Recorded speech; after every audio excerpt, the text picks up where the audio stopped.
I don't want to be right. What would Socrates say to that? It tickles my feelings. Okay. Goosies. I don't have hair. Oof. You got Marcos. That's not. No, that's not. Wait. Yeah, That's true. You do got me. Get over here, Marcus. Let me look at you. They don't want it. Tobin and Leroy, ready to deploy. Had to hit it with a little journalism, but that was a decoy. Better have about me, boy. Okay, Leroy and Tobin, hold to the show, man. Still in the songs with the show, and till then his half moon open. Sometimes go taste like a snowman. No proof, I'm a lie about a motor. No proof, like I always wanted him. I never hated him. I never traded him. Independent, I never ever traded him. You know what is a star? Like another city, the driver's side floor. Just to get large, so many more. 10 in the more, never a bar. 8, 10 in the more, 2 to the P. Nothing to you, but it's something to me. Handsome as ever and cute as can be. You can watch it on YouTube and view it for free. Ay. This one time for the Twitch. This one time for the text. This one time for the phone line. Whole time wonder what they gonna do next. You know, I just wish you guys would stop the quibbling. Good morning, everybody. Good morning. Tobin and Leroy here with you. Miami Dolphins, Kings of the AFC as we speak, as those Jaguars weren't about it, dude. I told you. The Jaguars weren't about it. They weren't about it. They weren't about it. You know, heavy is the head. Heavy is the head, and they couldn't handle it. They did have a guy go 31 for what? 36. Look. Smokes. You know, it's great that Bengals quarterback I've never heard of lit it up. Shout out to him. Did a great job yesterday. But nothing compares to our beautiful angel, who is Tua Tagovailoa, who serenaded all of us yesterday and really stole the hearts of America. You know, shame on anybody who has ever doubted this man or has ever made him feel poorly, because not only does he excite us on Sundays with his football, but he made the Mannings charming with his beautiful musical talent. And it was a sight to behold, Leroy. He busts out his guitar, and what a guy. And Peyton ruined it. He did ruin it. He did ruin it. Can you just shut up, right? Peyton Manning needs to calm down a little bit. First of all, it was terrible producing on the Omaha people's part. They should have ran with Tua singing the entire time. That, like, once they stumbled upon that, enough of the football. You got to get to the Tua singing. It should have just been Tua strumming songs the entire time. But this Manning, he's got to talk about blitz packages and schemes and cadence. And it's just like, oh, enough, Peyton. We get it. Football. Tua would have sat there. I guarantee you, he would have sat there singing Christmas carols all night if the Mannings could have just gotten football out of their head for 3 seconds. And I can tell Eli wants to have more fun, but this Peyton Manning's too serious, Leroy. Whatever happened to cut that meat? I mean, he did try to ad-lib a song. Poorly. And really, what I think he should have done is let Tua, do his own thing and let Tua take over the musical talents, because that's really what should have been done this entire time. And what should have happened is we should have gotten some beautiful Tua music. Since we heard your name, Sundays have been Finn's heaven. Games are not the same since you made this Finn's heaven. You toss it long, then cheetah's gone, 'cause defenses know they don't belong near Finn's heaven.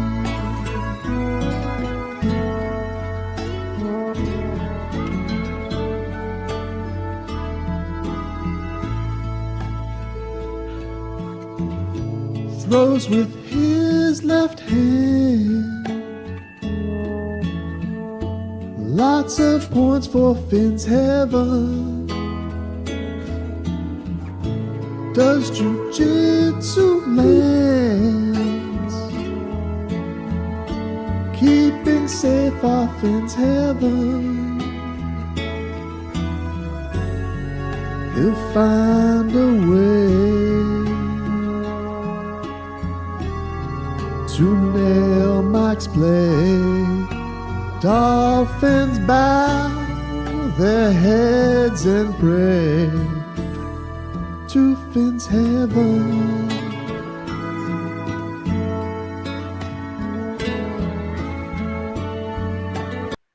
That's how you do it, Peyton Manning. Wow, dude. Wow. What are we doing? What are we doing today? That was amazing. Leroy? You can't be left to your own devices. What do you mean, dude? You need parental guidance at all times. Wow. Hey, man. J-Fix said it best. J-Fix said it best. Hmm? Less than 6 minutes in. Yeah, that's it. That's like a problem? new record. Because Peyton Manning ruined it yesterday, and it should have been that. He ruined Finn's heaven. You got to imagine, like, bringing does jujitsu lands. I mean, that slaps. Woo. Wow. You know how you're impressed that Young Gravy is able to rhyme Manny Pacquiao? You threw jiu-jitsu in there, dude. Let's get to some headlines brought to you by the new Palmetto Ford Truck Super Center. Why buy your truck at a car store? Palmetto Ford. We know trucks. So, yes, last night, Monday Night Football, the Cincinnati Bengals beat the Jacksonville Jaguars to close out the week. Looked like Joe Burrow was playing quarterback. I ain't gonna lie. Dude, he carved them up. Jake Browning, 32 of 37, 354 yards and 1 touchdown, and was killing it. Joe Mixon. Yeah, he had 1 rushing. Joe Mixon, big game from him. And Trevor Lawrence looks like he is banged up with an ankle. So not great for the Jaguars, who had it all there for him. But as I said, it's tough being on top. So, just hand this puppy off, and we'll show you how to close the show over here, man. Really? Because you've done so well at it. What do you mean? I just do. I'm just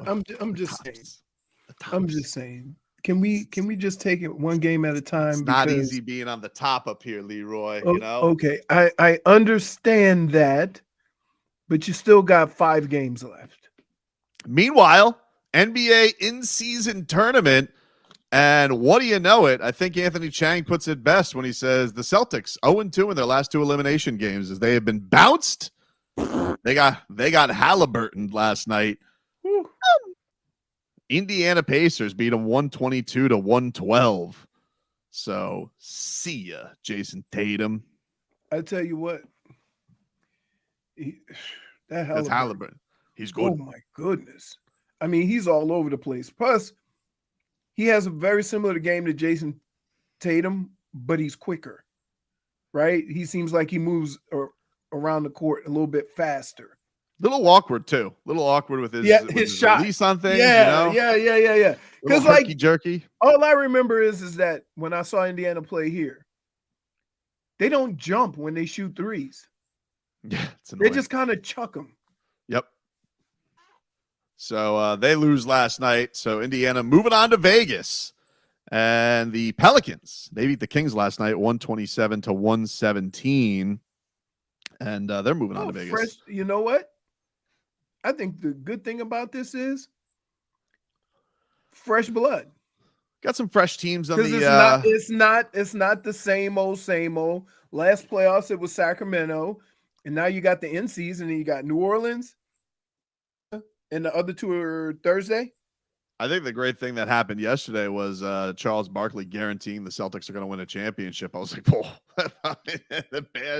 that is tough. That's a tough go for Boston to get that news immediately. You never want to chuck guarantee. You know what that is? You do not want to chuck guarantee anywhere near you. Guarantee of death. Yep, exactly, dude. Exactly. And Miami Heat, they'll be back on the practice floor today. They're back in action tomorrow against the Toronto Raptors. No Bam Adebayo tomorrow. Possibly we get somebody from Heat practice. No spoilers, but we'll see. The Heat might hook that up. Are they at home or on the road? They're at home. They're at home before they fly out tonight. So Mhm. possible we get somebody off the practice floor today. We'll see. And No. Wait. I Hmm? asked you where the game was. Oh, the game's on the road. I was getting ready- I thought you were asking, were they practicing at home? No. I was Oh, very my bad. confused. Damn about practice? Yeah. You No, thought the same thing, right, Marcos? Yeah, I was like, they're You playing. said No, they're in play- Toronto. I'm and sorry you if I gonna say, misspoke. Before they get on a plane, I'm like, wait a minute. Whoa. Home game? Where? My bad. I I apologize. I apologize. We'll take a quick break. I should have adjusted like Tyreek, or because You should have. You made the right throw, but I ran the wrong route. Right. No, it's the other. Well, did I throw you off musically? Is that why? No, Are you you sure? threw me off with your words. Confused the hell out of everybody. What do you mean? Because you said right before they hop on the plane, and I asked you, are they at home? And you said yes. And then They 2 are at home seconds today, practicing. But tomorrow they're on the road in Canada. And you think that's what I was asking about? I was asking about whether they're practicing at home. You said they play against the Toronto Raptors tomorrow. I'm like, are they at home? On the road. But right now they're currently here home. By the way, shout out. We should congratulate. Just take the L. We should congratulate our boy Jaime Jaquez Jr., Rookie of the Month, Eastern Conference Rookie of the Month. He has a better chance of winning Rookie of the Year than people think. They're He probably is. gonna give it to one of those sticks, but Yeah, Chet Holmgren won it in the Western Conference. No surprise there. But he's not a real rookie. You know, we're back to the old controversy. Ben Simmons did the same thing. Ben Simmons v. Spider. Yep. What about did Joel Embiid win Rookie of the Year? I don't remember. Because they were all on that red shirt year. Take a quick break. Back up to this. Got what you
my nickels down. Got a problem, tell me now. Only thing that's on my mind, who's gonna run this town tonight?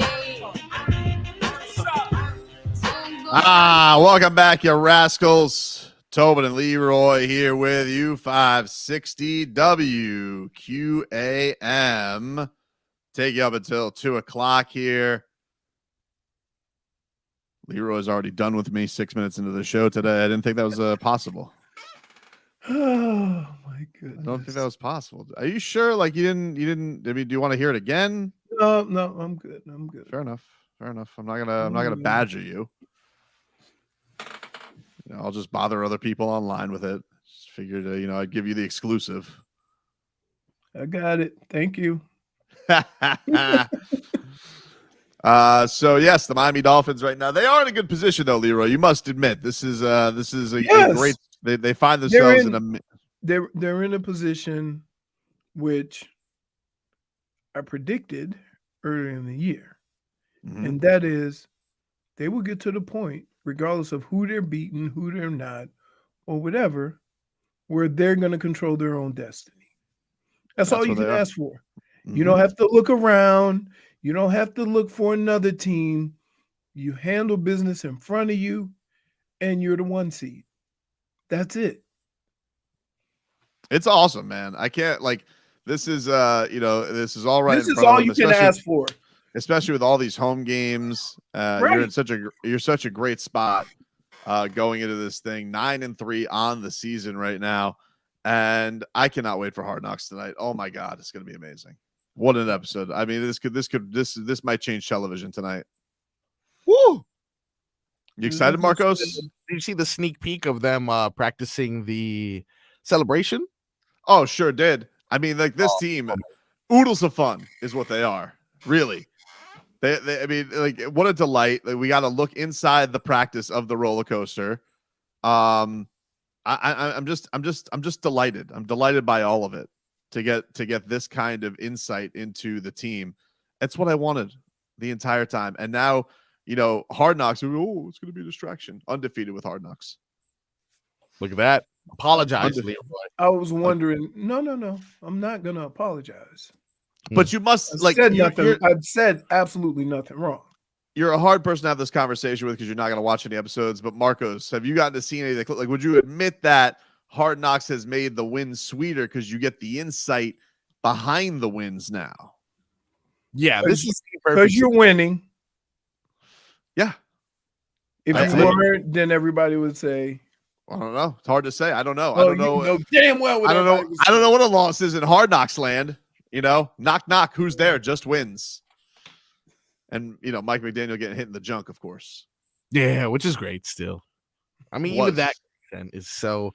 I want to see. We had a lot of free time. A lot of players were on the bench, so we had a lot of time for chit chat. I want to hear what it was going on. I want to know, why was Mike McDaniel act like he was getting ready to go double dutch at the end of the game? He certainly was. He was very excited. He was very excited to have himself in that position. But I will say, Ryan, do you say Ron Rivera? In 3 weeks we're gonna need a linebackers coach. Yeah, so much for calling your own plays. That didn't exactly work out for Riverboat Ron. Well, here's the problem. They're a man-to-man defense, right? Mm-hmm. And they didn't tweak it at all.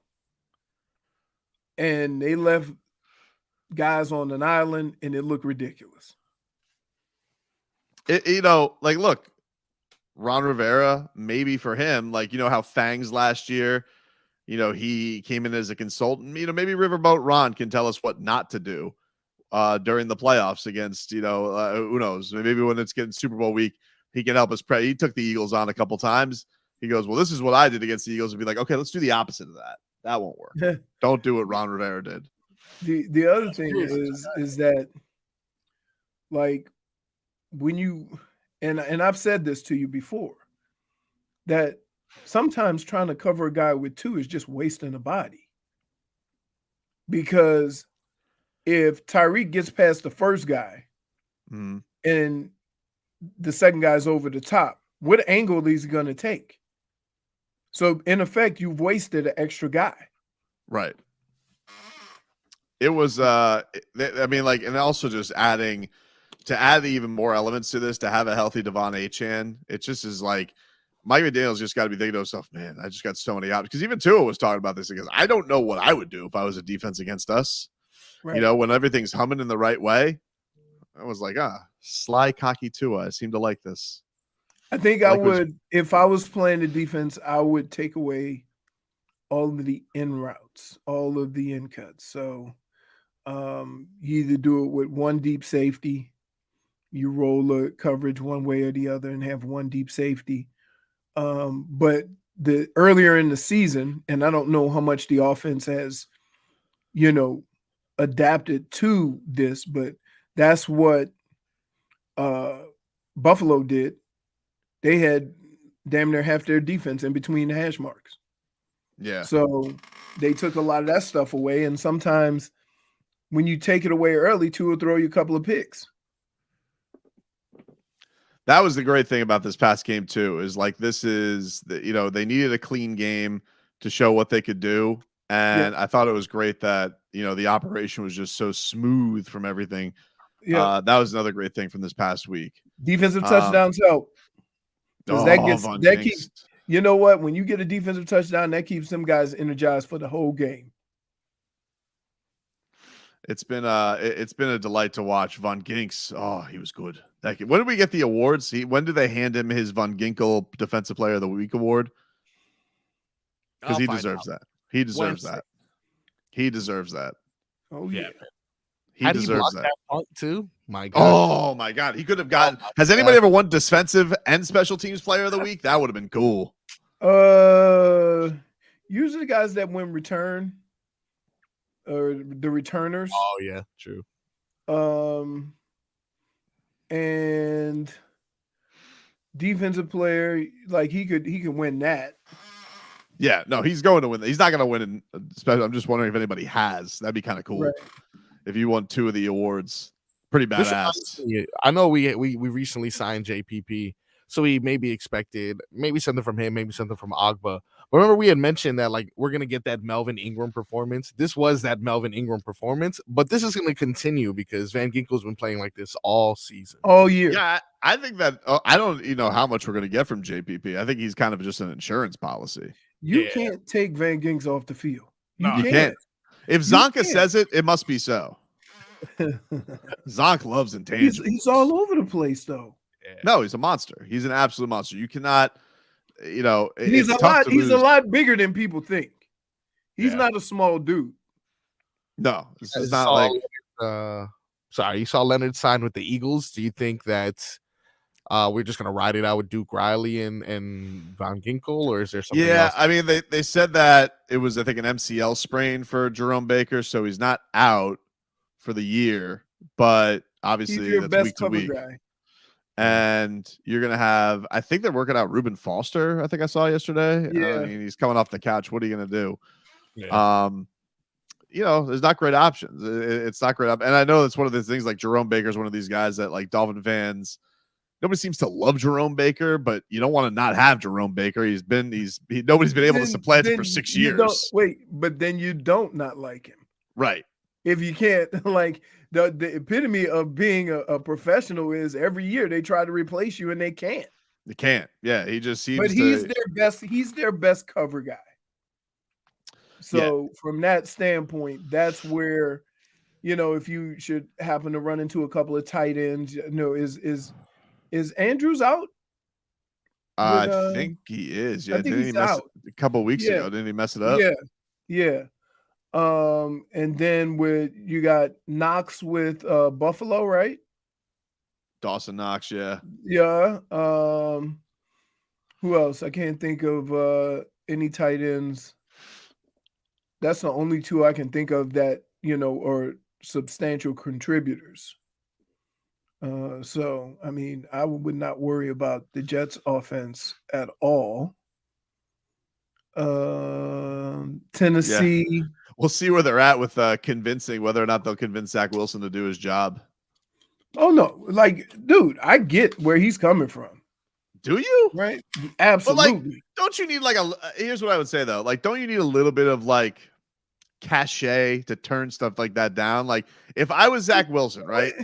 Hear me out. If I was Zach Wilson, right? I'm a number 2 pick. Number 2 pick makes some good dough. All right. It ain't like he's Rudy. He gets some good scratch. And they come to you and be like, hey, Zach, Tim Boyle didn't work out. What do you know? Think you give it one more go? Like, if you're Zach Wilson, don't you want every crack at this thing to try and make yourself look better? Or you're just rats off a ship because they're rats off a ship. I think it has to do with how Brian Flores treated Tua, right? Like sometimes the attitude and the mindset make all the difference in the world. Yeah, but Like Tua never refused to play. I mean, but they beat him down.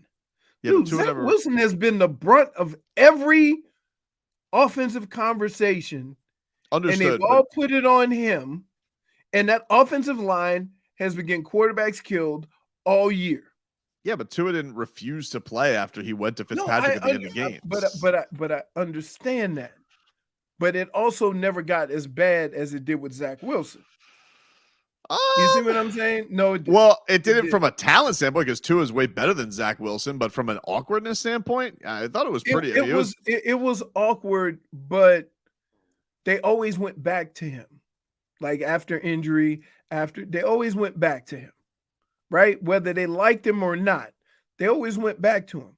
With Zach Wilson, like you bench Wasn't there that Thursday night game where they started Brissett because supposedly like Flores didn't like his attitude or something like that? Yeah. And then Tua came in and won the game. So like he wasn't a baby. He's a pro. Again, Tua didn't take the beating that Zach Wilson has taken. And I'm not saying it's not deserving. Dude has been terrible. But then you can't all of a sudden, after everything that everybody, including teammates, have said regarding their quarterback, and then come back and say, we need you. Nah. You shouldn't have burned that bridge. You know what I'm saying? Now you want me because you only got one quarterback. I guess I'm it. Take a quick break. Back after this. The Dolphins are off today.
I don't know what you've been told, but time is running out. No need to take it slow. I'm stepping to your toe to toe.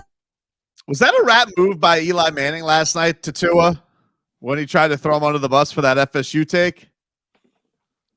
Oh, man, the Mannings, dude, trying to bring my guy down. It seems like Eli was trying to get all the Alabama fans mad at Tua because Tua said, he's like, it's not fair. He goes, but is it right? Kind of was like Tua wanted to hit him with them's the breaks. But I think he's too nice to hit him with them's the breaks. But he did say it was unfair what happened at FSU. And he went to Alabama. Let's not forget. Of course. He's like, hey, but he's got two other rival SEC guys that probably want to rile up the Crimson Tide. You can't trust those Mannings. That's what I've realized from all this. It is very entertaining though.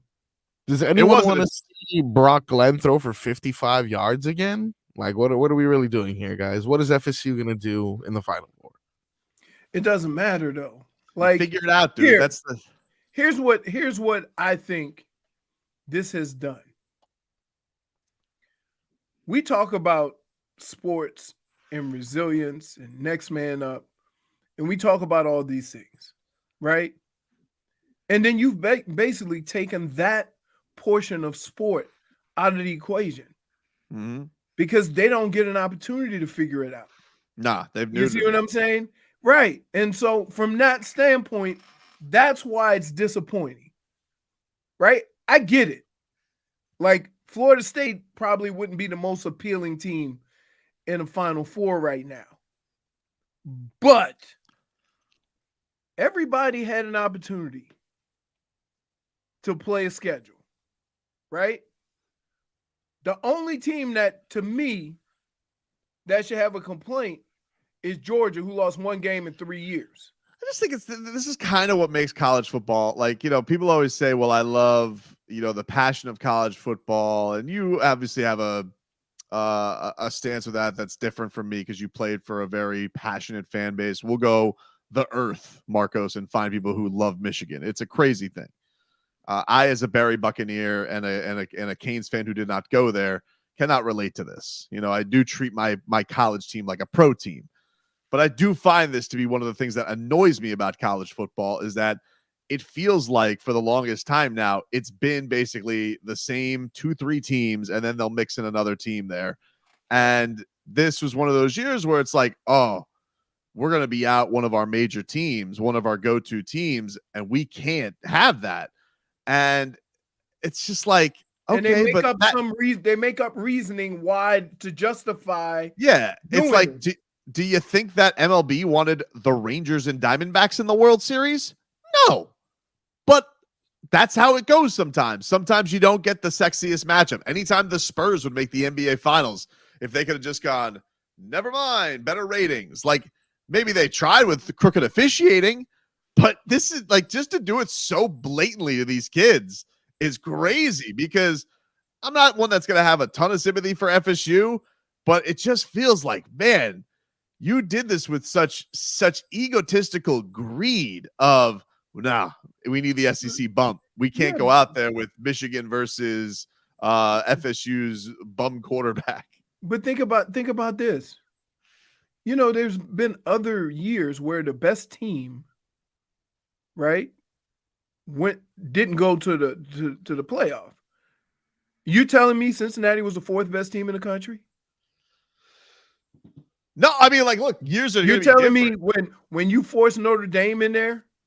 Oh, dude, they'll force Notre Dame. Right, but that's my point. So they're a ratings grab.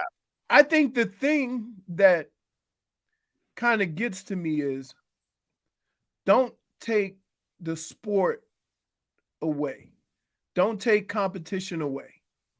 Don't take, we've heard all the stories of guys coming in. Look at the kid last night. Nobody thought that was going to happen. That was cool. I mean, he was better than Joe Burrow.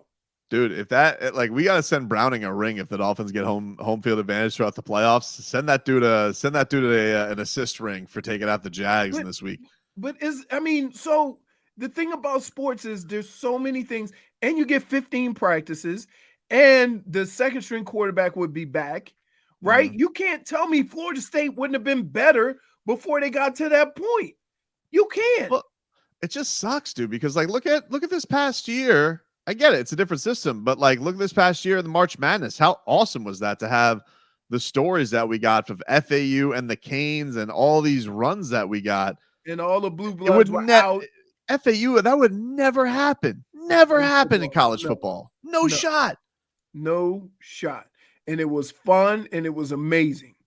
So I think just the whole notion that you have taken the competition out of it because you have already handicapped the playoffs and determined that Florida State doesn't have a chance. That's the thing that bothers me. The thing that bothers me is that you can't tell me based on what they've done and how they persevered and how they did all the things required of them that they couldn't find a way to win 2 football games. Now, did I think it would happen? No. But you can't tell me they can't do it because I've just seen them do it. I've just seen them struggle without a quarterback and win 2 football games. One against a ranked team in their conference championship. So for them, for the committee to take that equation out, and we can go back to plenty of history in sports to where the unknown guy comes in and they still win a championship. Mhm. I mean, they put Alabama in, and if not for a ridiculous defense at the end of the Auburn game, they don't even get there. Does that play into it? You're number 8 in the country, and you need a Hail Mary to basically win a game? Yeah, it's crazy. Does that not count? How are you telling me that that's against an unranked team? Rome 777 says FSU should be in there. I'm a Hurricanes fan. Mr. J says 13-0, won their conference and should be in the playoff. Why, as an FSU fan, should I even watch next year? Those kids could go undefeated again and be tossed because of the SEC. Hard to argue. Like what's to argue? Like you just saw it. You know, it's insane. I can't argue it. I think that's, we watch sports because periodically, right? I was victim to it. Appalachian State, right? The Canes were victim to it. Middle Tennessee State, FIU. It happens. It's competition. You play the games. Things happen. But to take that out of these young men's hands is what I have a problem with. You can't tell me they don't have a chance to win. You can't say that. Spirit JFig says, can't trust Leroy. He's scared of Alabama and his Tim cheated. Why should I trust him? Really? Whoa! For JFig.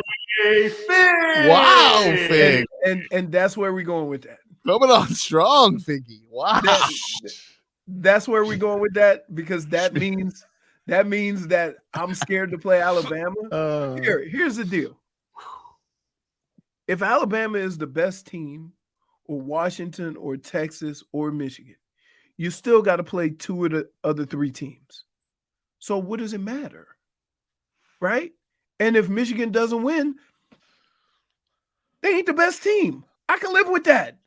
So am I scared of Alabama? No, I'm not.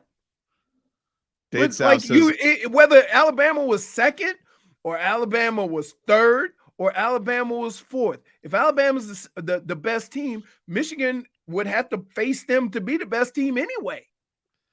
Dade South says 0-1 Canes won the Natty after getting screwed. Get over it. Schmeathan says FS boo-hoo, grow up.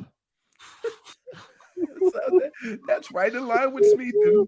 Counterpoints I don't hate because I don't like FSU. So true. But I also hate Nick Saban in Alabama and the SEC. I hate them too. So there's no winners here. Georgia should have got the spot. Just 1 loss in 3 years. The NCAA. Kirby Smart has to, he must hate Nick Saban's ass. He's like, are you kidding me? kidding me? 1 loss in 3 years. I don't get a pass, but Hail Mary boy gets in. You know, there would have really been some craziness if Texas wouldn't have got in. Oh yeah. They were like, "Hey, we beat him," and then do you hear what they were already setting up the excuse machine because they said, "Oh, that was a long time ago. That was in the beginning of the year." I'm like, "Oh, now it doesn't matter, right?" Now they say we want the 4 best teams right now. Really? Silly Sauce says, "Well, Tobin, when you hate everyone, you're going to be unhappy a lot." Yeah, people say that, but I don't know. I don't go through life that unhappy. I just feel like I can shift my petty, you know. Can I just say, Hold my Tobin is finger up. happy. Tobin is happy hating people, and when he can bring petty to the table, that brings him joy. You haven't figured that out yet? That brings him joy. Take a quick break. Our Tua. It's next.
It's time for our Tua.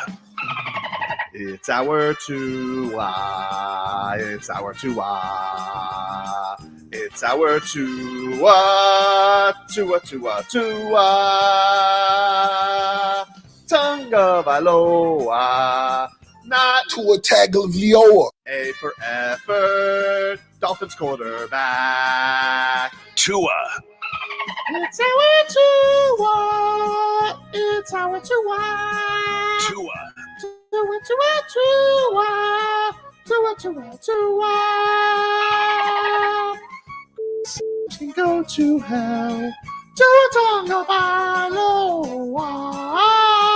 Dolphins quarterback. Daddy loves you guys. Our Tua with Tobin and Leroy. Check the history of food. Hour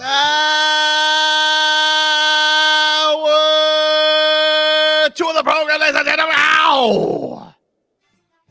Tobin and Leroy here with you, 560 WQAM. Thanks to everybody tuning in on Twitch and YouTube.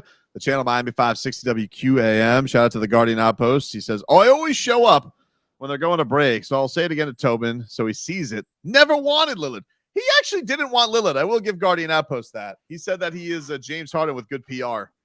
I will give him credit on that. I'll give him credit on that. I'll give him credit on that. He did tell me that the entire time. Never wanted Damian Lillard. Wow. And listen, dude, we got the rookie of the month. We got Jaime Jaquez. All worked out for us, eh? Mwah. Although Jimmy Butler did say that we're mediocre. I didn't know how to take that the other day. Jimmy. Can you get that, Marcos? That was after the game the other night, if you could. Jimmy was very not typical Jimmy. Jimmy's usually like, we'll win the championship. I was very taken aback by Jimmy Butler. That's rare because, like, I know he dropped a couple because of injury, but seemed like we were trending in the right direction. And even though we dropped those, I really don't feel worried. I'm just like, Bam, get healthy again. To be honest, kind of is how I feel too, and that's kind of the that's the problem of what happens when they do what they've done the last few years. Because how are you supposed? What is the point when you get to worried level? You know what I mean? Well, it was a lot sooner last year. Right. Yeah. Last year they were fighting for 500 through like 20, not even, I think it was almost like halfway through the season when they really they had a grip over the 3 games or 2 games over. Like, all right. But got some games coming up where you could fatten up the old record against the old Hornets and Bulls. Love a Hornets and Bulls game, although they did blow into the Bulls too. Yeah, I remember that one. I think I had something on that. You have something on everything. You're addicted now. I know, man. What did you have last night? Did you have the over/under on Trevor Lawrence ankles? No, but I didn't see the injury because it was kind of late in the fourth. So I came here this morning and I saw it and I was like, oh. Didn't look I great. knew something was up when CJ Beathard was in. Yeah, didn't look great. Doesn't bode well for those boys. Although I does kind of go to Leroy's point though about the whole durability thing, because like you think you have Joe Burrow, you have Trevor Lawrence, strapping young lad, and remember last year, Justin Herbert was banged up. Justin Herbert was banged up. Then who was the rookie this year who's like 6'6"? He's a moose. He got banged up in 3 games. Oh, it's Richardson.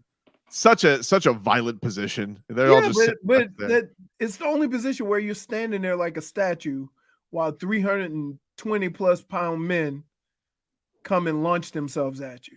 And but here's the thing. The thing that the only time it really bothers me is when they put that on one quarterback, right? And when you make the fact, hey, Tua's played more games than him, they don't want to hear that. Nope. And I'm like, well, if you're gonna use that as Tua being injury prone, what are you gonna say about Joe Burrow? Oh, well, he went to a Super Bowl. Not if he's not able to play. Right. And he already got the big contract. So that money is ticking. Well, let's get to some headlines brought to you by the new Palmetto Ford Truck Super Center. Why buy your truck at a car store? Palmetto Ford. We know trucks. Let's hear from Jimmy Butler. This was Jimmy Butler after the last loss. He was asked to give an assessment of the 20 games and where they're at, and this is how he described it. We stand right where we don't want to be, which is very mediocre. Not good, not bad, not great, not any of those things. It's just mediocre. When you talk about our offense, it's been mediocre. You talk about our defense, it's been mediocre. So that's the word that I would use. There you go. Jimmy Butler's assessment, 11-9. But it is like Marco said, like, God, they're so hurt. Like so many games without Jimmy, so many games without Bam. And games they play well too. Like they play without Butler against the Bucks. That damn game was awesome. It came down to the wire. There's been some frustrating ones for sure where you had the Knicks game or you blew it, but also, Bam was dealing with his hip injury. I think that's, if I have a bigger concern with anything, it's Bam has Bam has a nagging injury and he doesn't typically get those. He's only, he's usually, but he plays through it. Yeah. And so, but look, he's 26. I mean, it's not old, but be careful with him. This guy takes a big burden. And so if he needs a week off, give him a damn week off. I hate to say this, but I hope people are starting to realize this team doesn't go as Jimmy goes. This team goes as Bam goes. Yep. And so while we say, oh, well, Jimmy come back, and yeah, we're gonna need all that, but Bam is the heart and soul. They were really both ends of the floor. Yeah, this last stretch where I think they've lost 4 out of 5, I feel way different than when they were 1-4, because I felt like with 1-4 they had all their bodies, they were just playing lousy. But to Jimmy's point, I don't think that they have shown themselves to be an outstanding. They certainly have some flaws. This whole fourth quarter collapse thing, I mean, sheesh, nonstop with They just moved it one quarter. The one thing now we need a new third quarter. It has moved to fourth quarter. Yeah, which is not great. But if I were to point to the things that, there's 2 things I'd point to this year, and I'm like, wow, those I am loving. And one of them is Bam, because Bam has been amazing. And then the second one's Jaime, because Jaime Jaquez. What about Dunks? Dunks has been really good too. But I guess just the those I would just point to as the, oh my God, this Jaime Jaquez looks like he's something. Right. And he does something every night that thrills you. I wouldn't, as much as I'm impressed by Duncan Robinson, I wouldn't say that his moves are flashy. He's just fundamentals, dude. He's just fundamentals. The fact that you say he has moves is a step in the right direction. Although he did, remember that one step back 3 that he had fading away? That was pretty sick. Right. Was that against the Bulls? Was that against the Bulls, Marcos, or the Bucks? I don't remember. I think it was the one where he's basically falling into the bench. He was falling to the scorers table. He did put Wembanyama on skates. Oh yeah, the Smitty. I take it back, Duncan. Yeah, so I'm just talking about more along of how his game has progressed from just being a 3-point shooter. How should I? Right. Was Jack Harlow down here, Marcos? Where was that concert? Where Tyler Herro showed up? Yeah, you know what? Should be resting his ankle. I was about to say, hey, you're jumping on stage with Jack Harlow. That ankle better be close to coming back. I don't mind guys enjoying their time, but it's enough of this Jack Harlow. He showed himself to be a some of he was up there grittying. Yeah, I was like, yeah, all right. Enjoy yourself, but where was this? Yeah, I'm looking at the concert tickets now because I need to know. If he's out here taking planes and stuff, doesn't that mess up your ankle or swell up your ankle even more? It says it was at Rupp Arena, so he was in Kentucky. Nah. Is he allowed to go home? I think he's allowed to do whatever he wants as long as he rehabs. It's not like he's playing in games. I just want to know when he's going to be back. You best believe a decision like that ran up the flagpole. But it's his off day. He's allowed to do what he wants. Jimmy goes. I think on his off. But he goes, Pat, can I go hang out with Jack Harlow? And Pat goes, who? Well, the guy, he sings the song about me. He goes, oh, that little ditty. I love it. Yeah, sure. That's the old love little ditties. Pat loves a little. Well, you know what? He probably gets the pass from Pat because it's Kentucky. He goes, Pat, I'm going back to Rupp Arena. But he doesn't tell. So Pat thinks he's going back for a Kentucky game, but he doesn't realize he's going for a Jack Harlow concert. Oh, where are you going this weekend, Tyler? I'm going to go see the old stomping grounds. Patty goes, oh, yeah. Say hi to my jersey in the rafters for me. We'll do. Also, I don't remember how Jack Harlow followed us. It seems through all the playoff series, rooting on the other team. Oh, don't forget. Well, he commented on Kyle Lowry's ass where he said that bleep was like a pillow. That's true. And then he showed up in Celtics green. I was like, what is this? Did you get your Drake on, Jack Harlow? Strange. I didn't care for that. Although that guy, I think the thing that he loves really is Louisville. I'm surprised that Tyler likes him. I thought like Louisville and Kentucky supposed to be blood feud, you know? Yeah.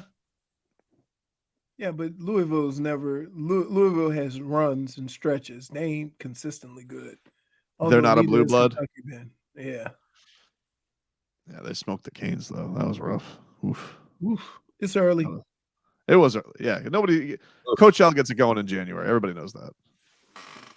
He knows when to crank it up. Everybody knows that, dude. Everybody knows that. Everybody knows that, dude. Everybody knows.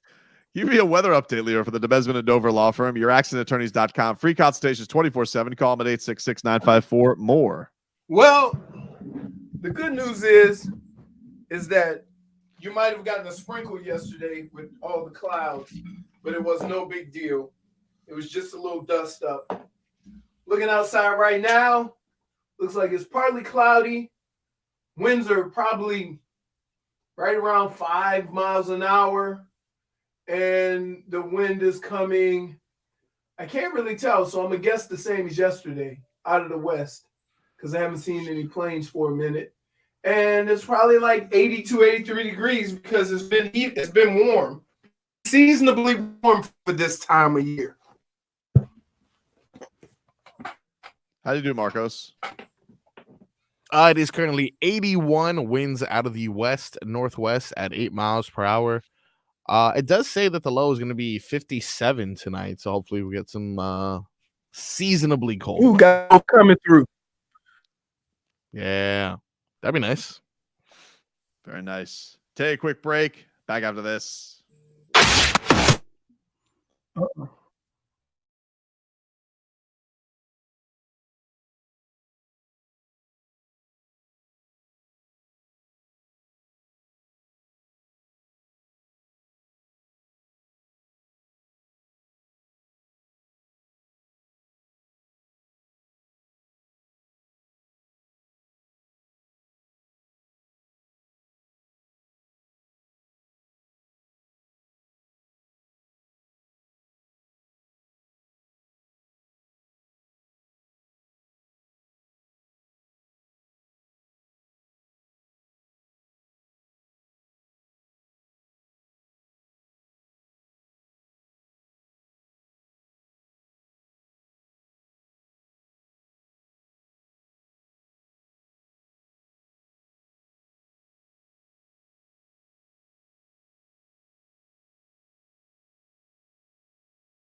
Welcome back, you rascals. Tobin and Leroy here with you. I got handed an important and urgent message. We got a prize today, Marcos. We got a prize today, dude. Yeah, we got a prize today, man. The holiday season is here. We have a chance to celebrate at the Arch Center with a pair of tickets to see the Miami City Ballet's production of a holiday classic, The Nutcracker. We will give away 2 pairs of tickets to The Nutcracker. So if you guys want to go, keep on listening. We'll give away 2 pairs of tickets today to go see The Nutcracker. I'm going to this show later on this month, Marcos. I got to pick a date. I was supposed to go. We were going to go the 20th, but now I got to move that because I told you yesterday I had the Grinch. So we're going another day. I got to pick another date to go to Miami City Ballet's The Nutcracker. Nice. Which my family absolutely, they love. Oh my God. My wife and my daughter, they love the mother. They love The Nutcracker. You know, I don't like that. I don't like that my daughter calls me the Rat King though. Whoa, okay. I don't like that. I don't Would like you that. prefer Rat King or Big Fella? Oh my God, Big Fella. She's got I'm like, dude, you're pushing it. Anyway, we will give away those tickets. If you don't win, you guys can still purchase tickets at miamicityballet.org. But we have 2 pairs of tickets to the Nutcracker that we'll give away today on the show. So be listening for that. And we have pairs of tickets the rest of the way this week. So be on. Listen, I'm an artsman. You know, as an artsman, you appreciate all types of arts. You appreciate the dance. You appreciate the art, which is the drawings. You appreciate the music. You know, I'm an artsman. You know what this week is? Art Basel. Art Basel. Art Basel. Who's going to be the thing? Like, what do you think it'll be? Are they doing it in our parking lot again? That's a good question. I'll find out when I get no parking. Probably. I think they might, Leroy. I'm not positive about that. Basel. Yeah. What do you think? Was the Tops of Art Basel the banana? Was that like where it just got the most nuts when Art Basel was just it was too much. It's too much Art Basel. But yeah, they go like, we have like, I think our Art Basel is like an Art Basel sidekick. It's just like, you know, for the people who can't get to Basel, they go to like, you know, bootleg Basel, which I think is what goes on at our building. You know, before you can get into the real Basel, you need to Basel us. So this is like artists who have been delegated to kind of, or artists you're delegated to the Citadel. Yeah, exactly. That's exactly what's going on there. So I don't know. Basel. Beginner Basel. If you can tell me there's art better than Jaime Jaquez's footwork, I'd be skeptical to see it. You think Jaime Jaquez is going to enjoy Art Basel? I feel like Jaime Jaquez should go to Art Basel with like a beret. He would look like an artist. You know, he has the mustache, the hair. People would buy him as an artist. You know, he could just go there, throw some paint against the wall. One of those long cigarettes? Yeah, he can pull that off, dude. Like dude from Talladega Nights? Exactly. The like the frightened baby chipmunk. You fear anything that is different. Art Basel. Oh my God. Isn't he married to Isla Fisher? Sacha Baron Cohen. I think so. Yeah. Yeah, I think they're still together. I'm not positive they're still together. Speaking of artsmen, did you see yesterday Darius Rucker very impressed by Tua's musical rendition of Tears in Heaven, and apparently, and Tua, who's not on Twitter very much, he has reached out to Darius Rucker because Darius Rucker said, I'd be into jam session, and Tua appears to be in on this, so we may be seeing Tua. I think Hootie and the Blowfish is coming down here in July, so we may be seeing Tua, Super Bowl champion Tua, going to see Darius Rucker this summer. Who knows? Maybe sitting in with him for a song. Ooh, that'd be good. What if he redoes? Only Want to Be With You, but instead of Marino, it's with Tua. Whoa! No. You think like a live rendition on stage? Ah, dude, a ball. What if they did Stairway to Heaven, right? Like a duet? Tears in Heaven? Tua played the guitar. Tua and Hootie or Darius Rucker sang. Tua has like it's such a funny thing because like, yes, he does like to keep his life very private, But as we saw how excited he was this past game where they showed the clip of Hard Knocks, he loves Michael Bublé. This is a very musical person, you know, but he actually has, like, Jimmy Butler loves music, but I don't know if Jimmy Butler plays music. Tua plays music. Like, Tua, he had like a guitar collection behind him when he was on with the Mannings. Dude busted out Tears in Heaven. He played Sweet Home Alabama. I think there's one of him doing Bohemian Rhapsody online. This is a very musical man. Yeah, I only thought he did the ukulele, but to know that he's like that guy's an artsman, Tobin. You think you're an artsman? Tua's an artsman. Well, listen, there's nothing I could do that's as beautiful as Tua's deep ball. That's art. That's art right there. That's art right there, dude. That went left when you had your right turn signal on. What do you mean?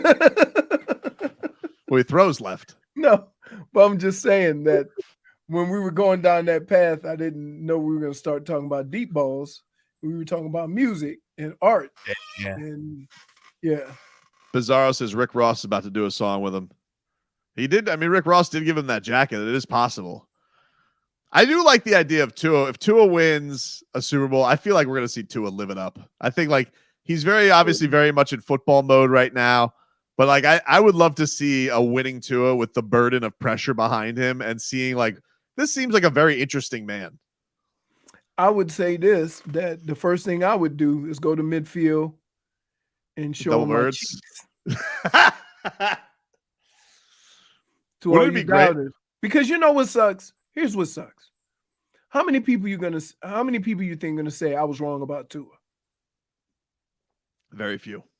And it's really, look, we're in the business of predicting and trying to figure out what we think is going to happen. You're not going to be right all the time, but you keep moving forward and you say, whoa, I was way off on that. I just did it with Joe Flacco, but I just did it with Eichenberg. I can't stand people that they come out with these hot takes and they're wrong. And instead of just saying, I might have been off on this one, tell them, they just keep going. So for life, there's certain people that are gonna not like Tua for life because they don't want to admit they were wrong. That's why they call me Accountable Tobes. You know, there's nothing wrong. There's nothing wrong with telling people, "Hey, I whiffed on that one." You're on the fringes of that. What do you mean?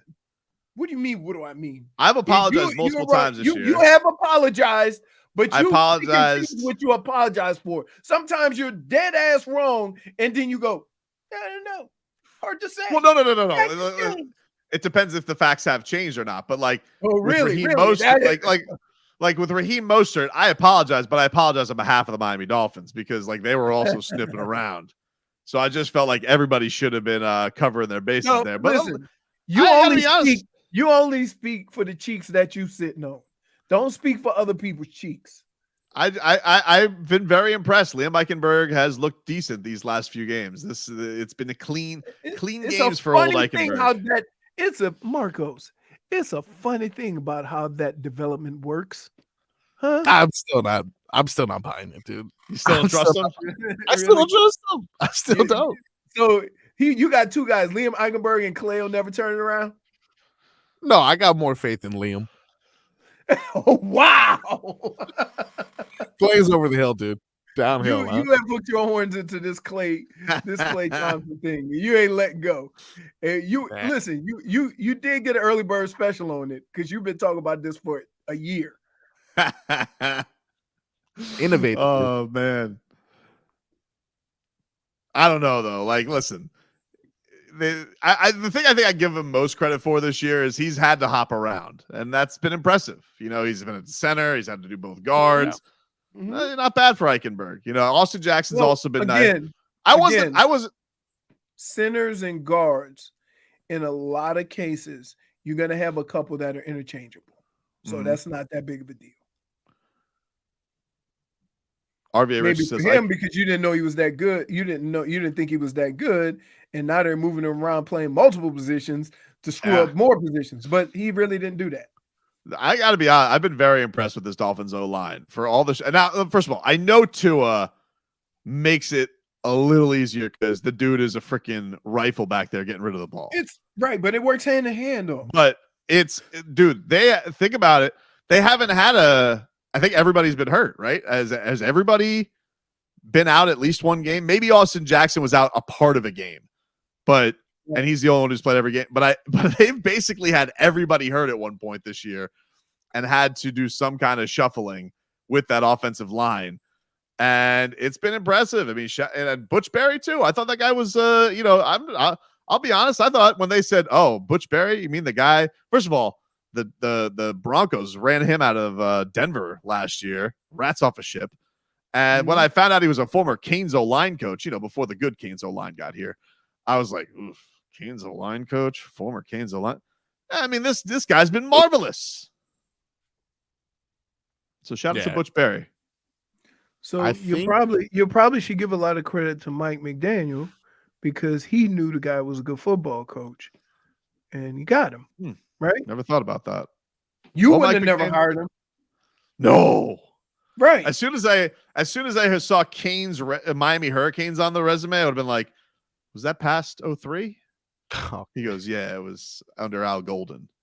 All right. You'd have made that face. See it, dude. Really? You giving him the Tyreek Hill? Well, we'll call you Butch. Oh, okay. We'll call you, but he's been awesome. I was wrong. Wrong. You didn't even know an O-line coach named Butch. It's perfect. It really is. You would think, you would think that would be like that's a match made in heaven. The guy's name is Butch. Seems like that guy. I mean, how do you think Butch Berry likes his steak? Like that guy likes it bleeding. Oh, Yeah. He goes, I want to cut into it and hear it moo. Marcos is a well done guy. No, medium well. That's right next to it. A step below. No, you got to get medium. No, medium is perfect. Medium is perfect. That medium rare stuff is disgusting. I don't like cold, and then anything else is just disrespectful. What was the thing the guy pulled off when we were at Herbs and Rye? He was he didn't want steak. He didn't pull a crowd or go full pescatarian, but he got like some very shameful. He got like some tater tots and like just No, I got the tater tots. They were delicious. Oh. Dude, they were passing them around the table like crack. Ooh, tater tots. Everybody got excited over some tater tots. I'm like, we're in a nice restaurant. You bums ordered tater tots. I think was he the guy that got an arugula pizza? Oh yeah, him too. A flatbread. I'm like, are you serious right now? That's right. I said, are you serious right now? Flatbread. I said, we can't hang out no more. Like we go to a nice steakhouse. There's meat all over the place. Every kind of meat you could think of, and you get a pizza with arugula. It's really good. Don't sell me on arugula. Arugula is terrible. Hate when people do that. Like you don't let nobody fool. People, I'm gonna tell you, all y'all, Twitch, YouTube, radio, arugula sucks. Don't have people try to prove to you that it's any other way. I got a whole tree of arugula right outside, and it's going to stay right there because that's what it tastes like. Appropriately. Nothing named arugula is supposed to taste good. Appropriately, the damage is done, my friend, is next.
Welcome back, everybody. Welcome back. Hey, if you guys want to go to a fantastic place to watch all the fall sports, where I recommend Dave & Buster's in Hollywood. If you guys want to win your way in and get yourself a $250 gift card to Dave & Buster's, just go to WQAM.com, go to the contest page, and submit your entry. If you win, you can go to Dave & Buster's with your gift card and watch your favorite teams and eat, play some games, drink, have a great time. All on us and Dave & Buster's. Eat, drink, play, watch sports at Dave & Buster's in Hollywood. All right, let's get to our favorite Tuesday game. The damage is done, my friend. So, if you don't know this about old Tobes, I wear contacts, you know? I saw old glasses Tobe recently on one of your videos. Yeah, well, I had to go glasses Tobes. I slept in my contacts one night. I didn't, I had the ability to go change them out. So like an idiot, my eyes really hurt. So I had to take them out. And then I was like, man, I'm really down to one last pair of contacts. I need to order my contacts. Been slacking on that. So get a little ringy ring. Bloop, bloop. Hey, what's going on? Optical place. Need to buy some contacts.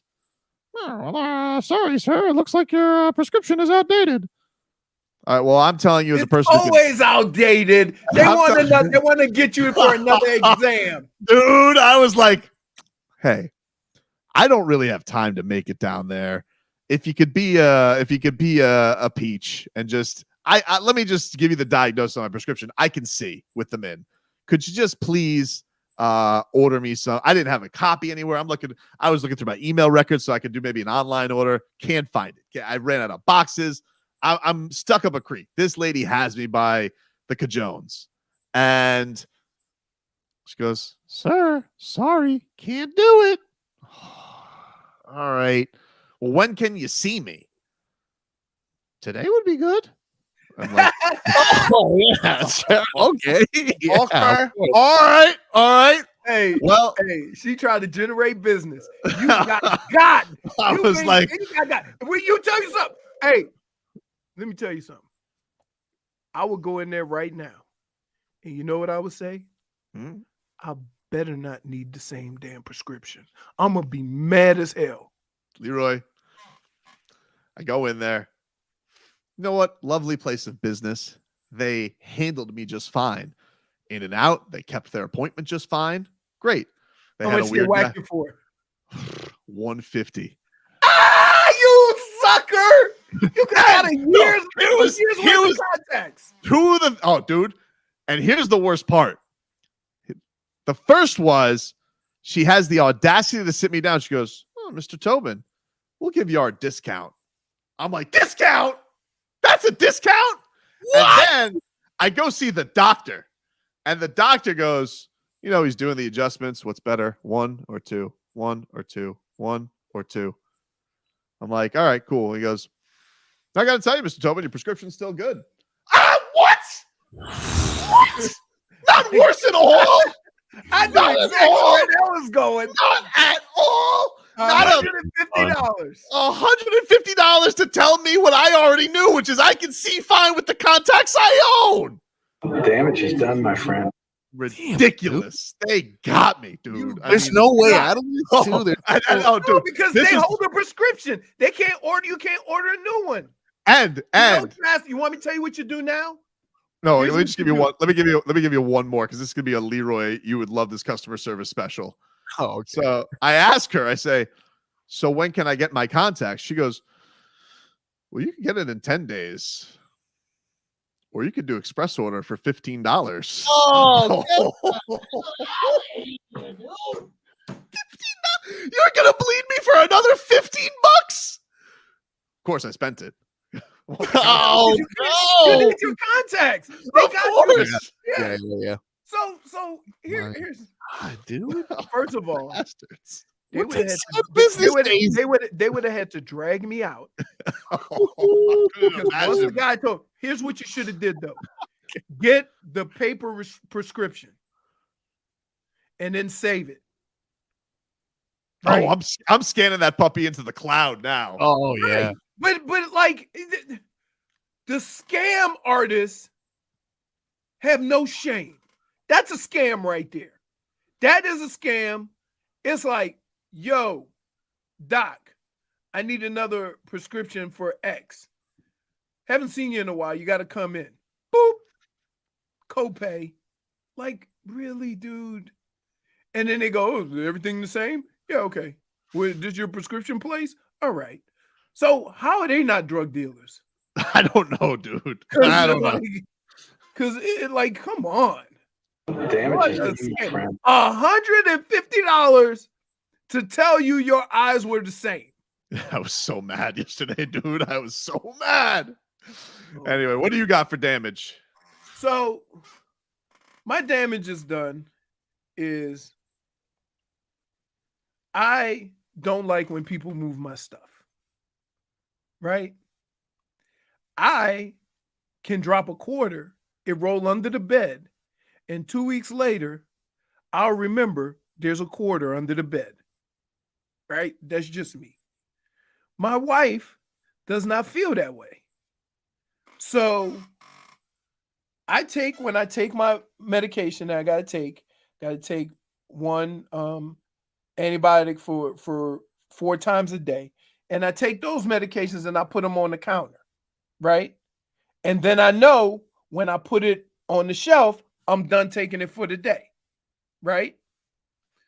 She walks through there, sees them there, puts it on the thing. So for some reason, I forget how many that I've taken. So I took too many and got the boo-boos, right? Oh, no. And I was mad. I'm like, don't touch my stuff. Said, why? I got bubble guts because of you. Touching my stuff. Put it where it belongs. That's marriage. Don't touch my stuff. Put it where it belongs. It belongs where I can find it the next time I'm looking.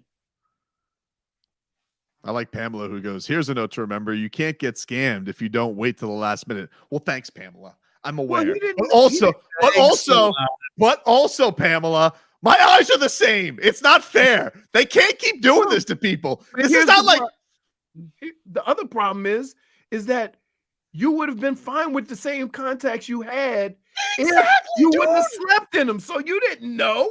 I am just upset because I don't understand why they need a renewal. Every once in a while, you get a cool guy at Optical who's like, I'll still order it for you. It's still good. I'm like, oh, cool. Because like the doctor won't be in. He goes, I'll throw you. That happened to me the last time. I thought I could get the cool guy. Nope. Had old Rules McGee this time around. You can't do it. Hey, can I just tell you something? That's the old Dr. Shakedown. Shakedown. They tipped you upside down and shook every penny you had in your pocket. Like, come on. So you spent $150 when what could have been taken care of with a phone call. Oh, I know. Time too. Pain in the ass.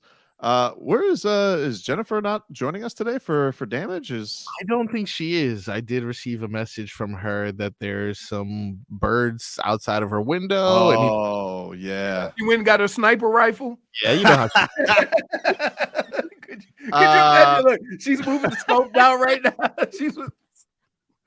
I know. Like, love the person who's like, don't wait last minute. I know, but sometimes you do. I messed up, but also I got shook down. So do you have contacts you wear contacts for a week and then throw them away, or what kind of contact? No, I have 2-week contact. I hate changing contact. Like they always try and get you with the dailies. I'm like, nice try. I prefer like having a contacts for a couple weeks because I just like it better. I don't know. I'm very good at my routine. I just happen to be in a place where I couldn't, so that messed me up. But it messed me up bad. Marcos, what do you got for damages done?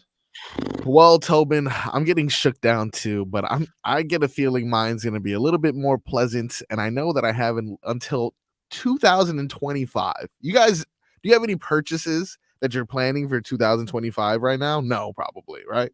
Yeah, no. That I'm aware of. I don't know. Well, Rockstar Games recently came out with the trailer for Grand Theft Auto 6. Oh, people are going crazy for this on social media. Look at the visuals on this thing. I'm not sure what that is.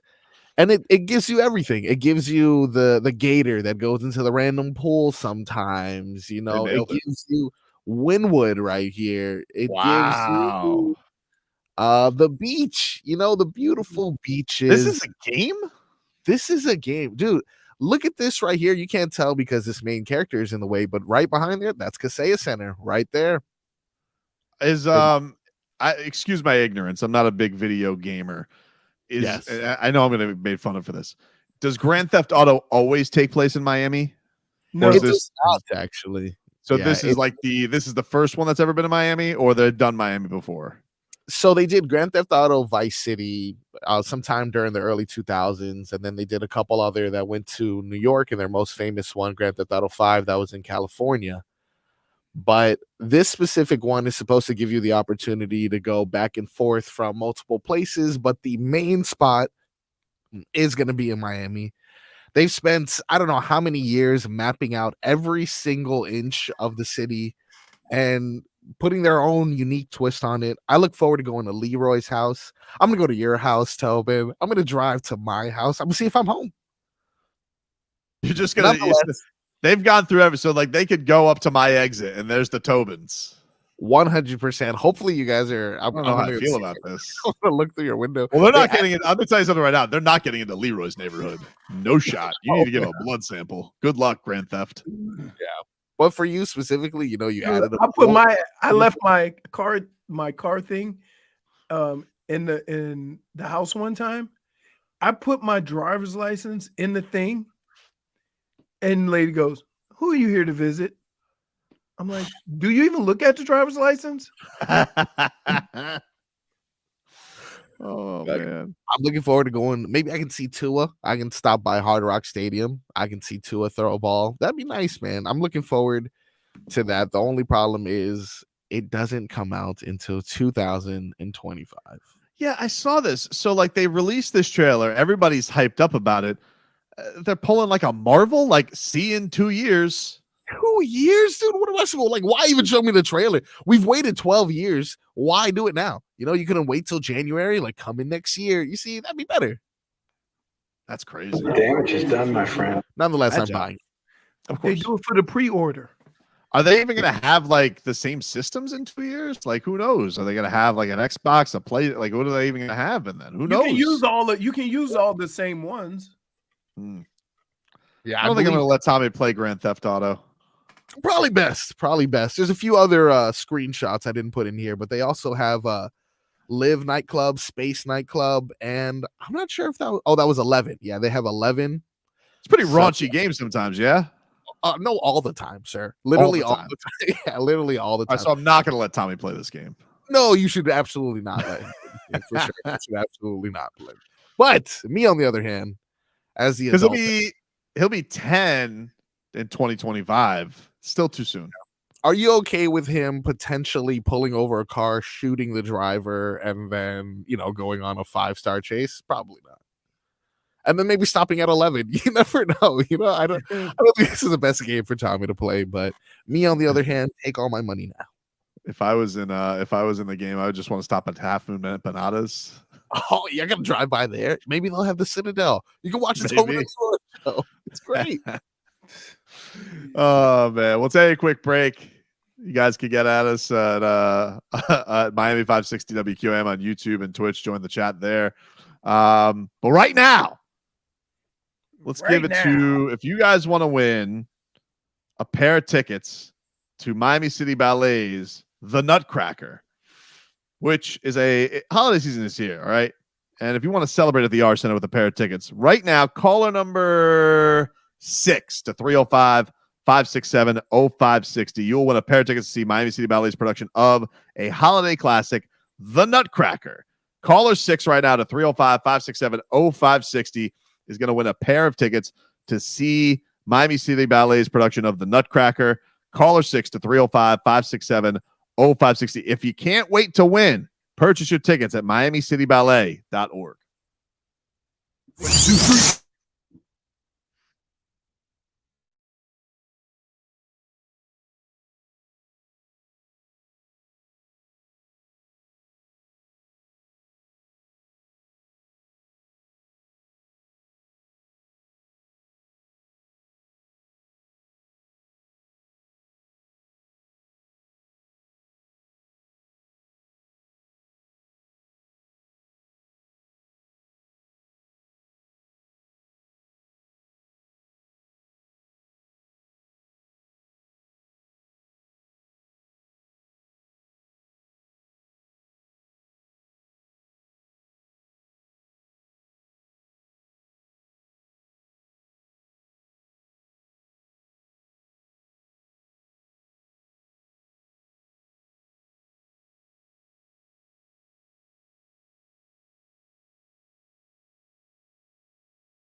Welcome back, everybody. Think this will be playing the new GTA? Get this going, Leroy. Little cats on the ice. Think this will be playing on Grand Theft Auto? The new Cats theme song? Oh, no, they fight too much. They'd fit right in. Oh, my God. That's true. Made right for it. Made right for it, man. Let us get some cat talk here. Brought to us by our friends over at Celsius. Hockey fans, don't sit this one out. When it's game time, make Celsius party play and get that energy up. Game day is fueled by Celsius Essential Energy Drinks, the official energy drink of your Florida Panthers. Cats will be back at it tomorrow, both them and the Heat, with a little bit of a breaky break. So we have that going for the Panthers right now. We're coming off a loss over the weekend. But, of course, you know, we saw they did pretty well in this Canadian tour, came back, lost to the Islanders. And tomorrow night, as they get back at things and try and right the ship, Paul Maurice and his boys, they go up against the Dallas Stars, 7 o'clock. I've actually been to that hockey arena. I was surprised by the number of people in Dallas Stars jerseys who wore cowboy hats. I didn't think that was really a thing in Texas, especially for hockey fans. I didn't think that they would be showing up to games wearing cowboy hats. They all do. Yeah, I didn't think that was going to be a hockey thing. I don't know. It's a Texas thing. It is a Texas thing. It ain't got nothing to do with hockey. A little cutesy, though. It's just how it goes, you know? My grandfather's from Texas. He wore a hat every day. Cowboy hat? Yeah. Even if he went to a Dallas Stars game? Not from that part of Texas? He wouldn't do it at the Stars game. He has honor. Where did I grow up? New Orleans. So clearly he wasn't in Texas anymore. Huh. But if he was, though, he wouldn't go to a hockey game. It's just ridiculous. It's like wearing shades indoors. What are we doing? Can't do it. You're not blocking yourself from the sun. You're not riding any horses. I just would have thought, yeah. Riding horses. What does that have to do with wearing shades inside? No, it's just ridiculous. Like wearing a cowboy hat to a hockey game. I'd never do it. It was just one of those things where I was just very taken aback by the culture of Texas. Like, oh, we're at a hockey game, but we are still wearing the cowboy hats. If I was out to dinner, I wouldn't even be like, that makes a little bit more sense. I got free labor working on something right now. I bought a new chair. You guys shame me into buying a new chair. Wow. You know what? So the squeak is going to be gone? Yeah, but this one sucks because it only has one of the wheels keeps falling off. What the hell was going on there yesterday? You were like tripping up and all that stuff. Every time I get up, the wheel falls off, and then when I go to sit back down, the chair goes. And so, like, that's why I'm sitting like with my hands on my knees. Poor guy. Oh, hello, Jennifer. Hello, Jennifer. Are you Sorry, excited? guys. There are a lot of birds. You guys, are you excited, JF? We just learned. I don't know when you chimed in, but did you or logged in? But did you hear Leroy's getting a new chair, non-squeaky? It's getting fixed. It's about time. I got free labor putting it together. Big day. Big day. I love that. That means Fonz is putting it together? Yeah. It benefits him, too. He uses the chair. Yeah, I know. Yeah. But instead of this thing. How you're actively just doing that. Yes. Whoa. You sound like a cowboy that would be sitting in his chair whittling. with others. Let's get to the rest of our headlines brought to you by the new Palmetto Ford Truck Supercenter. Why buy your truck at a car store? Palmetto Ford. We know trucks. Last night, Monday Night Football, of course, the Bengals got the best of the Jaguars, 34-31 in overtime. It was a good game. Great game. Holy smokes. I mean, I've never seen, like, you wouldn't have known Joe Burrow wasn't playing because they were going right down the field. Yeah, it was definitely like the saying, Jamar Chase, I'm always open. And he was finding them. And so the other big news out of this, though, for the Jaguars, and of course this is of interest for the AFC race, Trevor Lawrence sprained his ankle. I saw a lot of people giving them hope. I guess he was trying to like walk it off because I know a lot of people were crushing the Jags because they didn't have a cart. Like, why is he walking off? Why are you dragging him back to the locker room? Why can't you wheel him over there? But then apparently he was trying to stand in the locker room afterwards. He would not accept that he is hurt. That the golden hair of Trevor Lawrence, who, by the way, if I'm honest, this Peyton Manning talked a little bit too much about Trevor Lawrence while Tua was on, you know? Yo, he was ruining the vibes. I know it was the Manningcast, so technically he was killing the vibe, dude. It should have been the Tua cast, is what it should have been. Like, respect your guest.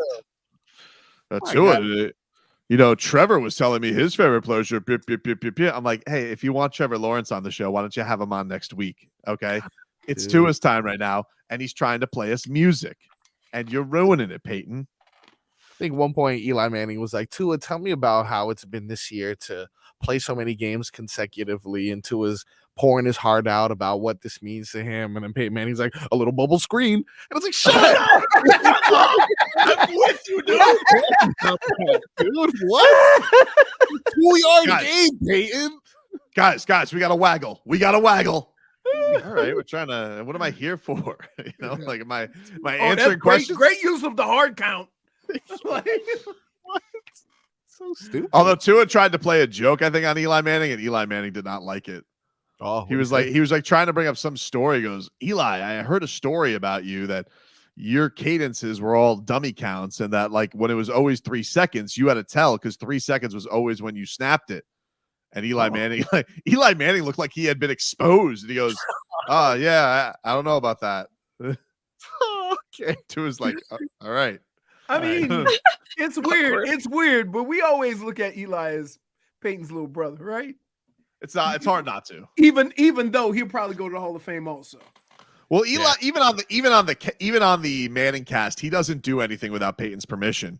He goes, "Go ahead, ask one of your wacky questions." Yeah. So he's setting him up, setting your brother up. Yeah, all the time. He's just like, "Go ahead, ask him one of those." Bubble screen. Marcos is spot on. Like, he just interrupts all the time because he's just so excited about bubble screens or hard counts or or nickel packages. He just couldn't help himself. He just shout things out at the television, and Tua's just like, "So should I sing? Like, what do you want me to do?" Like, why do you guys have me here? I don't know what's going on here, dude. It was strange. What did you think of Tua's musical talents, J-Fig? He has the voice of an angel. He does. The voice. They should have let him sing. Big mistake by the Manningcast yesterday. Absolutely. Because like sometimes you're working through an interview and you're like, then you strike gold. You gotta keep drilling. Mm-hmm. You gotta keep going after it. Be like, Tua, play us something else. I know Peyton thought he was cute because he was ad-libbing the song, but like, God, it wasn't even good though. It wasn't even Let good. him play his guitar. Like, grow up if you're gonna write a song, Peyton. Do it right. You know what I'm saying? Yeah, because it takes a special songbird to have to write a song with lyrics that really. You gotta leave the bird out of there. Hold on. Exactly. First of all, he ain't a bird. Who? Now, if you had a song moose, he's your guy. Yeah. Not a songbird. That's fair. It's fair. But you can't just come out here and just freestyle songs. It takes talent, dude. It takes talent. Time. Lyricism.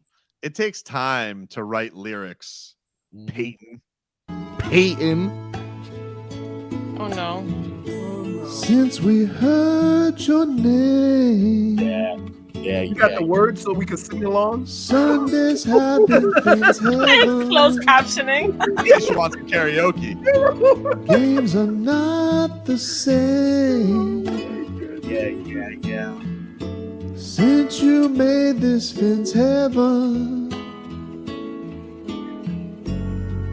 you toss it long. Then cheetah's gone, 'cause defenses know they don't belong near fence heaven.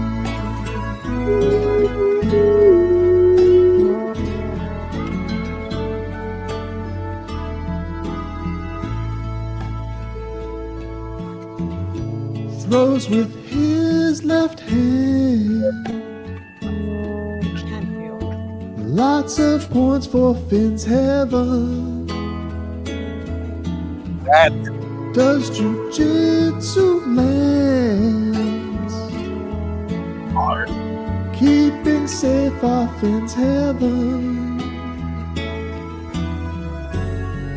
He'll find a way to nail Mike's play. Dolphins bow their heads and pray to Finn's heaven.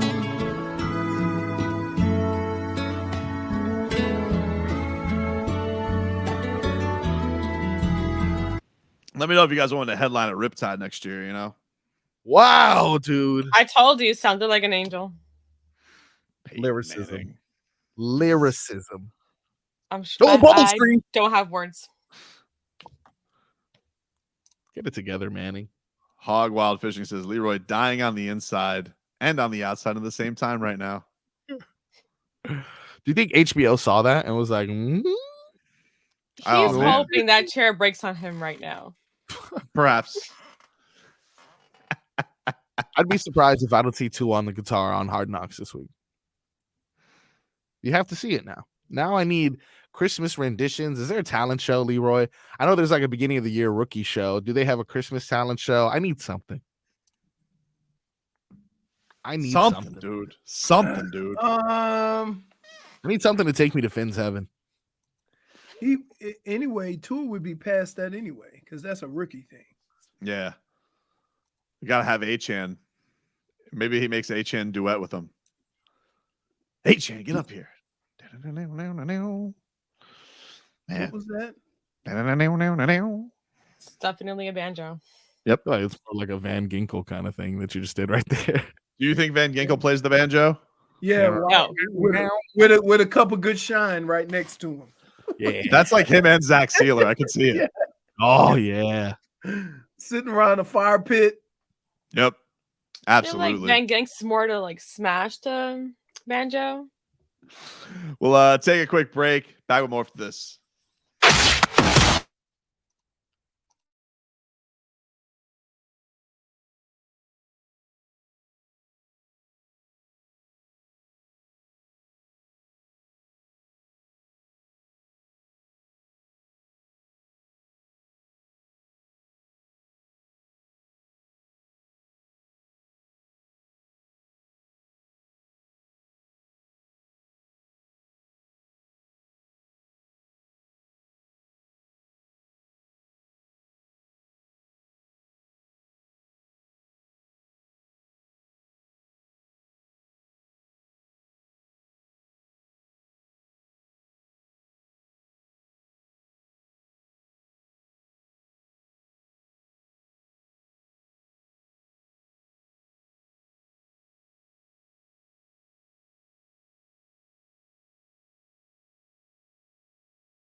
South Florida Lexus dealers 15 minutes of game day uncensored. Let's go! Sponsored by South Florida Lexus dealers. Experienced amazing. Welcome in, everybody, and welcome back. Tobin and Leroy here with you, 560 WQAM. Taking you up until 2 o'clock. We are streaming live on YouTube and Twitch. Miami 560 WQAM is where you guys can find us. We'll have one more pair of tickets to give away for the Miami City Ballet's production of The Nutcracker. And we'll see. Hey, you don't think it's weird that there's 2 Monday night games this week? Both starting at the same time? I did see that. What's the deal with that? There's got to be a reason for that. I don't know. No. But the Dolphins are the Dolphins the prime one? Like, one's on ABC and one's on ESPN. All right, so let's take a little looky-loo at this. They said Dolphins the Giants, Packers, and Dolphins Titans will appear in the first ever edition of Monday Night Football, airing 2 games with a coinciding start time. The NFL did this as it's trying to transform a Sunday afternoon environment into a prime time window, per ESPN's press room. So hold on. Let me just get this straight. They, in their genius, are putting the Dolphins. It doesn't matter. I mean, we get it, but like they're putting the Dolphins, Titans, which I think locally you'll probably get anyway if you have a broadcast, if you have rabbit ears, whatever. But yeah. They're putting the Dolphins, Titans. That's technically their B game as compared to their Packers, Giants, which they're putting on ABC. Who do they have to fire? So this means they're not getting Troy Aikman? We're not getting Aikman and Buck? No. You get Troy Aikman's on ESPN. Buck, Aikman, Salters will be in the Meadowlands. The other crew, we're the other crew. So the other crew will feature Chris Fowler, Louis Riddick, Dan Orlovsky, and all right. I like Dan. Chris Fowler once asked me if I ever did the research. Oh my God, that was hilarious! I embarrassed myself in front of Chris Fowler. He goes, no, I just throw up to you. They usually cover, by the way. I hate to tell you that. That's you probably have done your research. I did not on that. No, he didn't. No, you did not do the research. I don't do. Brendan, you didn't do your research. No. They always cover. They always. I know, Chris. I don't do research when it comes to the Canes. I put on the turnover chain and I walk around with swag and I throw up the U and I say that Leroy is a hater. That's what I always do. Yeah. Still. Now I can just say 5 and 7 year. Believe it was. Yes, believe it was one of them. Anyway, that's cool. All right, Chris Fowler. I like hearing Chris Fowler on the call. I'm all for that. Chris Fowler. Orlovsky loves Orlovsky and Riddick, both big Tua guys. Big Tua guys. I played with Riddick. Lucky for us, we can watch the Manningcast of both games. Me and Riddick played on the same Browns team. Did he get yelled at by Belichick as much as you? No. Or was he past Belichick? Was he the years? He was there with Belichick. I don't think there was a lot of people that got yelled at more than Vinny. Vinny got yelled at a lot. He didn't too much yell at me. Dr. Toboggan says Orlovsky loves everything and everyone. That's true. But that's good. Very positive guy. Very positive guy. That's interesting though. Like I would still feel like ESPN has got like Joe Buck and Aikman got to be like, all right, like neither of these are great games, but if you're going to give us a game, give us the best offense in the league. Give us Tua, give us Tyreek. I'm surprised they can't bump him. Get out of there. You make Chris Fowler go watch the Giants. Keep in mind that this was all figured out before the season started. Oh, I understand, but they flex. That damn Tony Romo at the end. Face announcer. Remember Tony Romo during week 3 was like, "Oh, Jim, we're calling it week 18." It's like, Tony, we don't even know if that's going to be a game with stakes. We're going, Jim. I love Josh Allen so much. I want to hug him like a teddy bear. All right, too much, Tony. Calm down. Too much. They're not even going to make the playoffs. Not looking like it, dude. Hard. That's tough times. Oh, well. You know what I hope? Here's what I hope. That last game of the season. That's Mike White time. It's either for Buffalo to make the playoffs or Miami to have the number 1 seed. You know what I hope it's for? I hope the Dolphins have everything wrapped up. I think Tua Tyreek go out there, break the record, and say, "See ya. We'll see you the next 3 quarters. You guys enjoy the next 3 quarters." That's what I hope it's for. Yeah. This pace that Cheetah's on's insane. I can't. I think the most important game of all these is the Baltimore game. Why is that?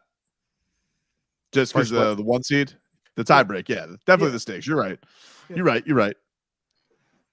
Yeah. Because you were saying you were saying yesterday you want the Cowboys game for the narrative because you want to shut them the hell up. Well, and it's not going to do much because they're in the same boat. They finally beat a team with a winning record. Yeah. So and it's Seattle. Like nobody really believes in Seattle. Yeah. Because people will always move the goalposts. I'm not saying it's right or wrong. I'm just telling you people don't really believe in Seattle. Like they're going to move the goalposts on it. Like this week, great game. Sunday Night Football, Eagles, Cowboys. Both teams. You know, that's going to be. That's definitely. I mean, that's a juicy one. Dolphins 14-point favorites already. By the way, Leroy. These lines keep going up. Oh my God, I don't. I'll lay the 14. I'll lay it. No way. You're not first. Wait, by the way, who lost last night? Nobody had that game, I believe. I don't think anyone picked it. We were all we were all in the books already. All right. So it's me and Jennifer. Yep. We're tied for last. Why are you laughing, Marcos? Couple 1 and 2ers. You're 1 game ahead. What about last week? How were you guys? We call you guys the greasies, the 1-2s. Don't let it get to your head. I tell you what, I think in the last 3 weeks, what am I, 7-2? And I don't know what this Dan Day was doing, picking the Saints over Detroit. What are we doing here, dude? What's going on here? Didn't that hit? Nah, I think it just barely. I thought that was one of your hits this week. Let me see. No, know. You did miss that one. It was close though. They almost made a comeback. Yeah, it was close. They almost made a comeback, but you did. I may or may not ask him for picks this week. Well, you're already upset because Haywood Highsmith's out, and he's your key over. Yeah, that's my lock, dude. 1.5 steals and blocks. He averages like 2 steals a game. That's the only thing he does. But I have a secret now. Don't tell anyone. But I know that this means Caleb Martin's going to have a good game. Caleb Martin has been coming on strong. Although I feel like my overtrain, basically, I didn't bet the last game against the Pacers, but like the Jaime over is like a lock. Like you basically have a hedge every single night because he's like, oh, he's gonna hit his over. They haven't caught on quite yet because they're always like 12 points. I'm like 12 points. He's gonna get that in the second quarter. Yeah, with the Heat, with all the injuries that they've had, it kind of seems like someone always takes the reins, right? Duncan had his little spurt. Haywood had a nice spurt. Jaime had a spurt. Now I feel like it's Caleb time. And I think Josh Richardson went out last game with a knee contusion. See that word choice here?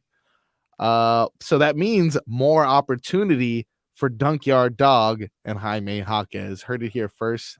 I may become check in on the Heat practice. I think did wrap up. NBA insider. Never know. When you start using words like contusion, come on, dude. I'm a pro. Tomorrow, according to Barry Jackson, besides Bam being out, Herro and Highsmith not traveling to Toronto. So they're all Tyler Herro still not back yet. Back yet. No, he's too busy performing the latter leg of the Jack Harlow tour, apparently. Close it out. Yeah, dude. Should be resting. It was, I will say to Jack Harlow, it's a smart play. If you're going to play at Rupp Arena and you're a Louisville guy, like you're bringing a Wildcat. Yeah, smart. It was a savvy move by old Harlow. Yeah, he's still fake. He's still fake. You don't like him? Oh, that's what Scooby says. Sorry, Scooby's very angry right now. I don't know what's going on. Doesn't like Jack Harlow. Fraud. Yeah, with those Celtics shoes, right? Was he wearing? No, he wore a Celtics was it him? jacket. No, it wasn't him. Oh, It yeah. was a Celtics jacket. No, big time. No, there was somebody else with the Celtics shoes. And wasn't he like when we were playing against the Knicks, he was wearing like Knicks stuff. Like anytime he's around town, he's like Drake. Fake front. He is like Drake. He's like Drake. Whatever is like the popular thing, then he's gonna go ahead and attach to it. I feel like even in Atlanta, he's just everywhere. I feel like he's trolling him because he's never really cheering for Tyler Herro. It's weird. It's a strange thing. My free worker went on break. What are we doing? It seems like all your workers go on break. We'll take a quick break. Speaking of breaks, and be back with more after this.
All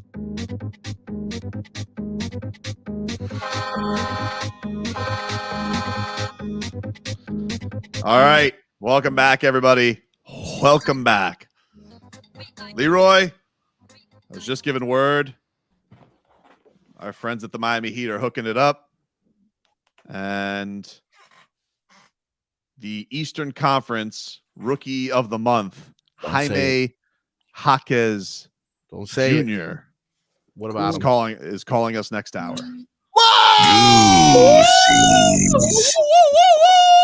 Little triple on the show today. Not interview shirts either, you jerks. Okay, so I know your snarky little comments. I'll be wearing the same shirt. Maybe I'll just change it. I don't know. Oh, do it. Now, will we replay it tomorrow? Probably. Yeah. Eat that, Smitten. Yeah. Anyway, so yeah, we are supposed to be joined by Jaime Jaquez Jr. next hour. Looking forward to that. Looking forward to that. That's amazing. That is amazing. Thank you to the Schmeeth and Schmolnick saying, "We know whatever shirt you wear, Tobin, won't fit." Oh wow, that was good. That was good. Oh, that was good. I mean, you don't have to say it's good. I mean, like, geez. Wow. I did see. Speaking of the Because Miami he has something for everything. I saw this was a thing on the Heat blogs that an Eastern Conference exec, he thinks that DeMar DeRozan is the perfect fit for the Miami Heat. I tried to get Leroy. Leroy said, I gotta be honest with you. I don't see it. Oh, come on. I don't see it. I know that he's close with Jimmy and he's close with Kyle. He's super close in the relationship there. I don't see it. You think he'd take a bench role? No, I ain't bringing him in for no damn bench role. Come on. He's a bucket getter. Don't get me wrong. DeMar DeRozan's a good player. I don't see it. Like, I feel like with that, it's kind of like Levine. Like, I feel like it's just a weird fit. I don't see it. I don't like it. And by the way, stop hitting me up with rumors. Everybody's trying to do this all the time with me. I told you guys, I'm a changed man. All right. I don't do that anymore. And I am a fan of this team. I like our team. And I love Jaime Jaquez Jr., who, of course, is the greatest rookie. You were complaining the most about running it back. No, that's not true. And I told you that I'm a changed man and I'm not harpooning anymore. Like, people tried to, like, I saw people try to do this week with Halliburton's comments about I don't want to be a loser anymore, which, by the way, dude, good luck in Indiana if that's the case. But I'm not doing that anymore. Leroy, I told you, I don't want to do that. I enjoy this team. I like this team. I like Bam and Jimmy and no. And now we have Jaime Jaquez Jr., who's my faves. I love him. Who doesn't love his footwork? I mean, Marcos. Yeah. Come on. That footwork, dude. Come on. It's veteran footwork on a rookie. He's got the shimmy shake, Leroy. All right. Cool. He's got that UCLA mentor connection with my guy Kevin Love. Love.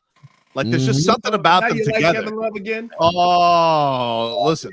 Yeah. The support he brings to everybody. He is the connective tissue to that locker room, Kevin Love.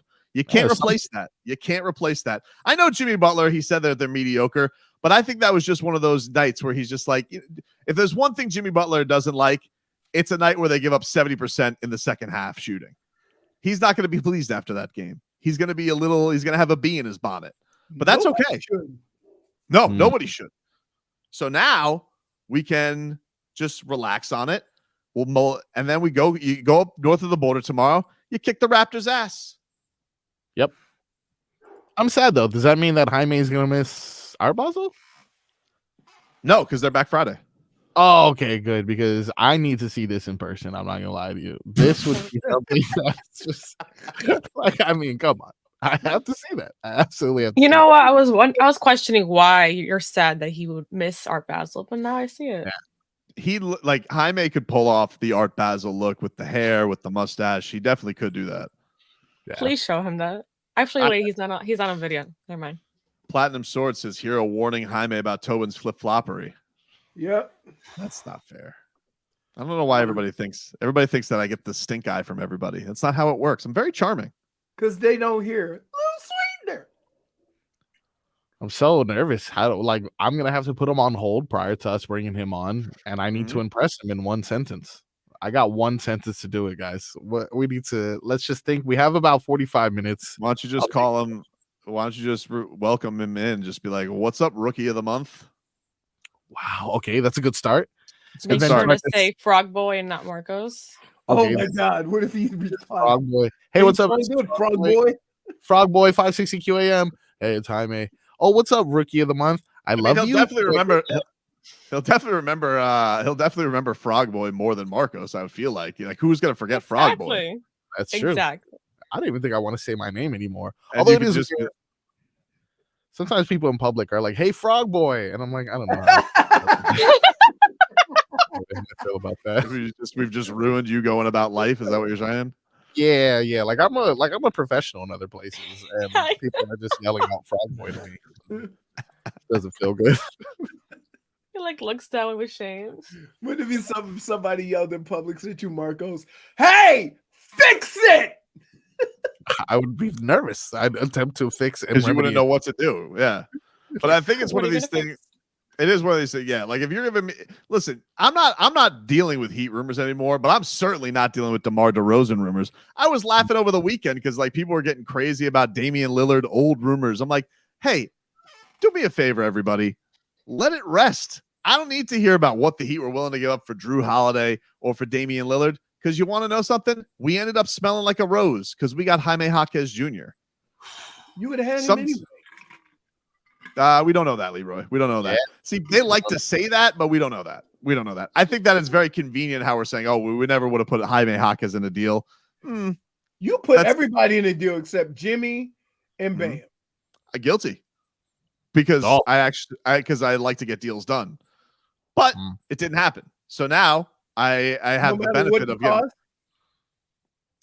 For Dame, I would have done no matter what the cost, except for those two guys. Right. But with the bullet. It didn't really matter anyway because Damian Lillard's. See, you're trying to reminisce. I'm not doing that. I'm trying to tell you.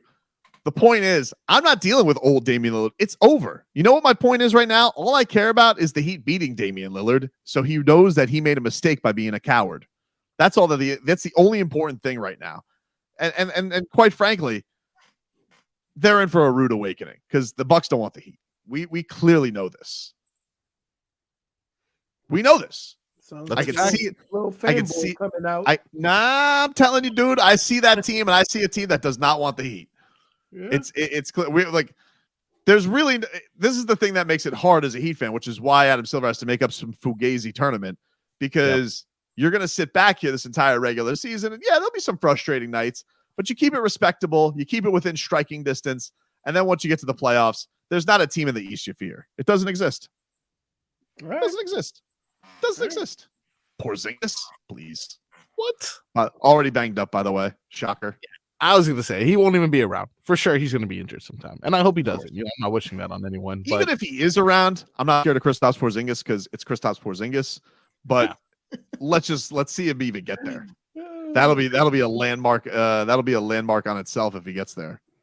The only team that scares me is the Knicks, and I'm gonna tell you why. It has nothing to do with their basketball talent. I'm just scared they're gonna attack Jimmy's ankles because every time we play them, they go after. They do. Yeah, they do. Yeah, it's like they may have like a hit out for it, especially that Josh Hart. But I'm looking forward to playing the Knicks again because I just want to make Ben Stiller cry. Because who knew he was such a whiner on Twitter? Wow, is he? Wow, I didn't even see that. You don't remember that? You don't remember Fokker last year? I don't know. Maybe you were out for baby tadpole, but you don't remember Fokker last year during the playoffs was mad at ESPN. He goes, "This ESPN announcer already has the Heat in the finals." Oh, like mad. He wasn't just mad. No, he was furious, fuming. Yeah, he was raging on it. It was crazy. Well, maybe if you weren't so cheap, you can go watch the game in person, Benjamin. Jesus, jeez, Benjamin. Anyway. Sick of that guy, dude. Anyway, it's been nice. I do need to put up a hoodie though, on a hoodie eventually because it is getting cold up here. Why is that? Is it? It's just cold up here on the top of the AFC. You know. Oh, you don't feel that breeze, dude. It's cold up here on the mountaintop. I mean, I don't know what to tell you. I'm just looking down and be like, oh, it's gonna be hard for you to climb the mountain with that ankle, Trevor. Toodles. Did they tell you what look. kind of sprain? Oh, look, there's Josh Allen down there. No surprise, he's going the wrong way. Who else we got down there? What are you, Lamar Jackson? What do you got there? Odell Beckham Jr. What is this? 2013? Mac Jones. Mac Jones. Found mountain. I don't see a Mac Jones on this mountain. No way. I don't see him anywhere.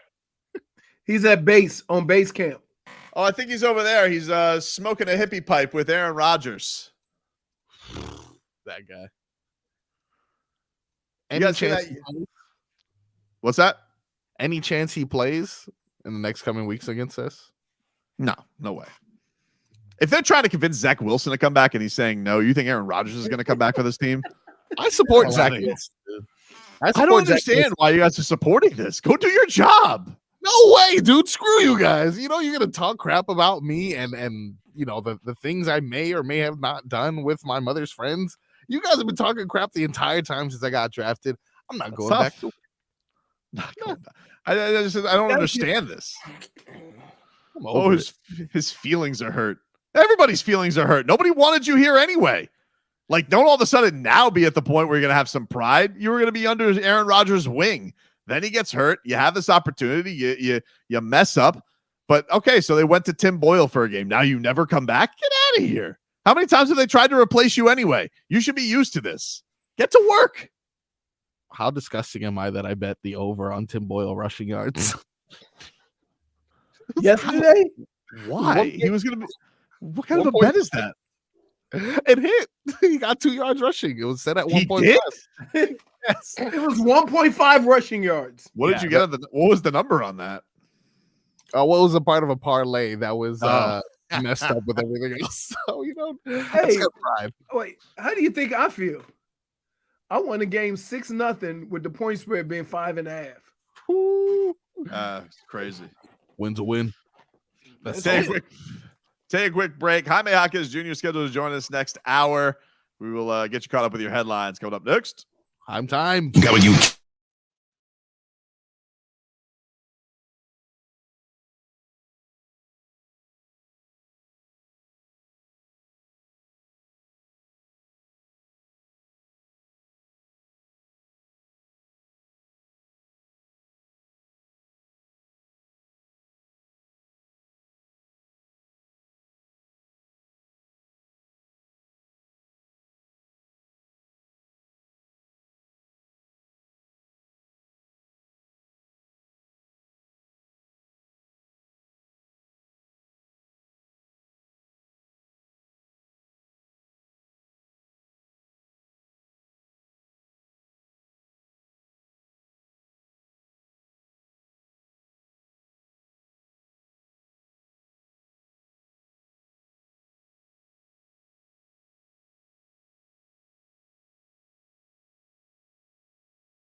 right.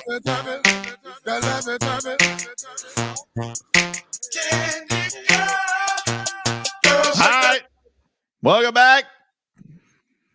It's Tobin and Leroy here with you, 560 WQAM. Take you up until 2 o'clock here on the program. Scheduled to be joined by Jaime Jaquez Jr. around 1:30 today. He should be calling us. So looking forward to that. Talking to the Eastern Conference Rookie of the Month. Let us get to some headlines brought to you by the new Palmetto Ford Truck Super Center. Why buy your truck at a car store? Palmetto Ford. We know trucks. Free labor was having some difficulties. Oh, what happened? Like you lose the Allen wrench or something like that? No, they gave him backward screws. So the long screws are supposed to go in one spot and the short screws in the other side. But the long screws fit in the opposite. So he had to go buy screws. All right. All right. So there you go. Or he's putting it together wrong. We are a day away from a non-squeaky chair, hopefully, for Leroy Horde. I thought he or was no chair, depending on how this goes. 15 Right. minutes. Let's get to this. So Tim Boyle. Oh, he's been cut. What? There goes Cut. my over. What? Cut. Wasn't he the starting quarterback? Wow. I mean, he also didn't he say, I don't know why they got me playing. I wasn't even good in high school. He did say that. Wow, He did Zach say Wilson. that. They're really giving Zach no choice at this point then. They are trying to back him into a corner, it seems like. They say, why don't you go? What are you going to do? Cut Tim Boyle? Yeah, actually, we are, Zach. What are you going to do now? I think you guys would actually go through with that. I think that you guys would actually go through with that. That's See, by the way, Shohei Ohtani, Leroy. I don't like this. I saw that the Braves are maybe still in the sweepstakes for him. 600 million? I don't know. I've seen that the bidding has started at 5 apparently for him. We'll see if it gets to 6. I don't know, but the fact that the Braves started at 500 million. The fact that the Braves are snooping around Shohei Ohtani, not a fan. Because I know here's the thing with Shohei. As great as he is, I know if he ends up on the Mets, he's never pitching again. It's just how the Mets work. Like it's just going to end up that way. He's going to be terrible if he goes to the Mets. The Mets are cursed. So I am in some way, if he has to end up in the NL East, Mets. That's the way it's got to go. Like, you know, I'm going to be rooting for that to be the case. Go to the Braves. That scares me a little. Yeah, I feel that actually. Scares me a little. Scares me a little. They don't need him. Now apparently he's meeting with the Blue Jays today. You know, he's on a whole tour right now. You know, I'm waiting for I don't know if Peter Bendix has gotten that meeting. I don't know if the new Marlins president has been able to secure a meeting with Shohei. Apparently not. No, we're not. Don't waste anybody's time. He's going to the Yankees, guys. Let's be honest. I don't know. They already, the Yankees already got they're not your granddaddy's Yankees, Marcos, or your grandfroggies. Two $300+ million. No, a $300 and a $400 million guy. Now you're gonna bring in $5 or $6 million, $100 million guy. That means you're gonna have over $1.1 billion with 3 players. I am very curious to see what this contract's gonna look like because you're not gonna get him to pitch. You're not gonna get to see him pitch for a year, but it's he's unbelievable. You know, 2 MVPs already, monster. Him and Acuna in the same. Him and Acuna in the same line, so they would have both MVPs in the same lineup. Jesus! Right after they won, nonetheless. I'm not about that. Not a fan of that at all. We don't have Sandy for a year. Nope. He's just gonna be chilling. Yeesh. He's gonna be looking over at maybe Sixto Sanchez will make his elusive return. Didn't he already have Tommy John on the one he had the surgery on again? Who? He already had Tommy John on it, right? Shohei. You're talking Shohei. No, I'm talking about Sandy. I don't think Sandy's had Tommy John. The Shohei already had Tommy John. Shohei's had Tommy John, yes. And now he's having it again. Yes. Wow. All right. He's very tired. I mean, like, you got to give him a little credit. You're going to pitch and you're going to hit a gazillion home runs. Something's got to give. Something's got to give, dude. It's a lot. You're asking a lot of him. So you got that. But yeah, Tim Boyle hit the bricks. He's gone. Wow, he went from starting to getting cut. Well, hurts about this, though. They're meeting in Florida. They're meeting, like, it says the Blue Jays believed to have met Monday at the team's Florida complex. You're already here, dude. Dunedin. That's what that's. Just go up the street. I can't believe you. I like how the Blue Jays are just like, hey, what would you like to come in, Shohei, to Dunedin, Florida? All the all the like, bring him on in there. Like, what is he gonna? It's like gonna be coconut shrimp and some rum runners. Like, what do they have in Dunedin, Florida? I was actually gonna Google. I don't even know where that is. I've never heard of that in my life. I thought you were mispronouncing something. That's how strange it was. Used to have one of those. Used to have one of those shirts of like from the Grapefruit League that had like all the locations. But they've lost a lot of. I think they've lost a lot of teams to Arizona. A lot of teams have gone out there too. But Dunedin, the Blue Jays have stayed true. Oh my God! I just found out where Dunedin is. This is like, when you look at Florida and on the left side, there's like this little indent, that weird little spot. Apparently, Dunedin is there. It's close to Tampa in the Clearwater area. Really, had you not mentioned it more than 3 times in this conversation, I would have gone my whole life not knowing this place exists. Well, you're the one who brought it up. You're like, oh, he's meeting in Florida. I'm just like sad. Like, come on, dude. You can't just go a little bit further. Yeah, but it's not like he's up 95. It's not like he's meeting over at the Astros facility over here in West Palm. He is in the PJ though.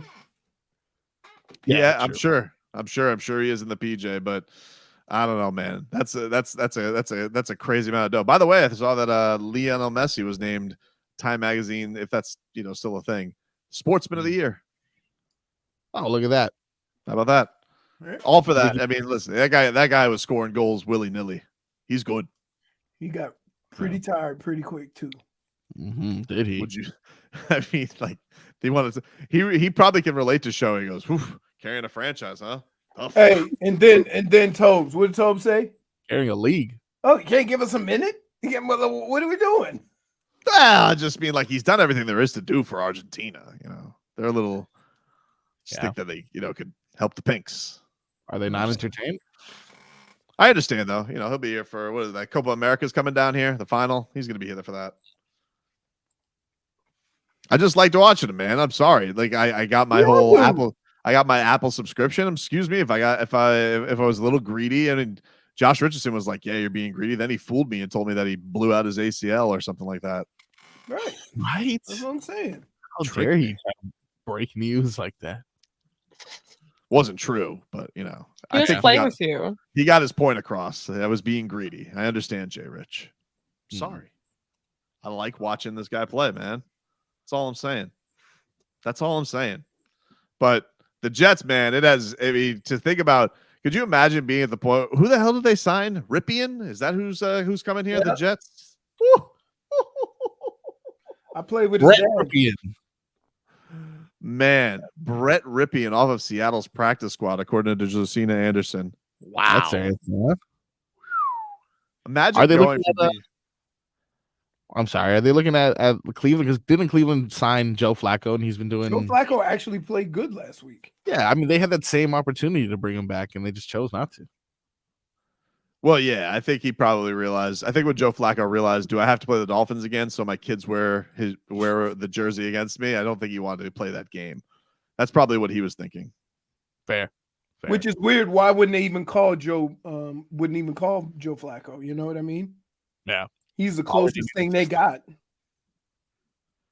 Nope, Brett Ripien instead. I think they probably thought to themselves, we thought we would be, when they got one old quarterback with Aaron Rodgers, that was probably their limit. But they probably didn't think that they didn't think their young quarterback was going to refuse to play. They did that to him. He did that to him. I mean, with his play, but it didn't help that they then discarded him and now want to come back for a do-over. Nah, you laid in your bed, I laid in mine. Let's go. Thanks to Haseo for the update on Bam, by the way. Bam from Barry Jackson says his hip is improving, but he's not doing any contact stuff. No specific return date? Could it be next week? He was asked, quote, I have no idea. This is new to me. That's not great. Spo says that Tyler Herro is doing some basketball stuff on the court, but it's not known when he can do a contact practice. When they said he was 2 weeks and then reevaluate, I was like, that's at least a month. Yeah, for sure. It looked like a really bad ankle injury. We started winning. Every game that we won was an extra game that he was going to be out. For sure. Like the sense of urgency goes down the more it's especially him. I mean, he's got so much movement on the court and things like that. And then I'm worried about what's the rust going to be like when he comes back too. I am worried about that with Tyler because Tyler was off to a nice start before he got banged up. It's basketball. It's a little bit different because you don't need timing. To score the basketball, you don't need a whole bunch of timing with everybody else, right? No, but we saw with Caleb even coming back, like he needed what, like 2 weeks it felt like before he looked like himself again. Yeah.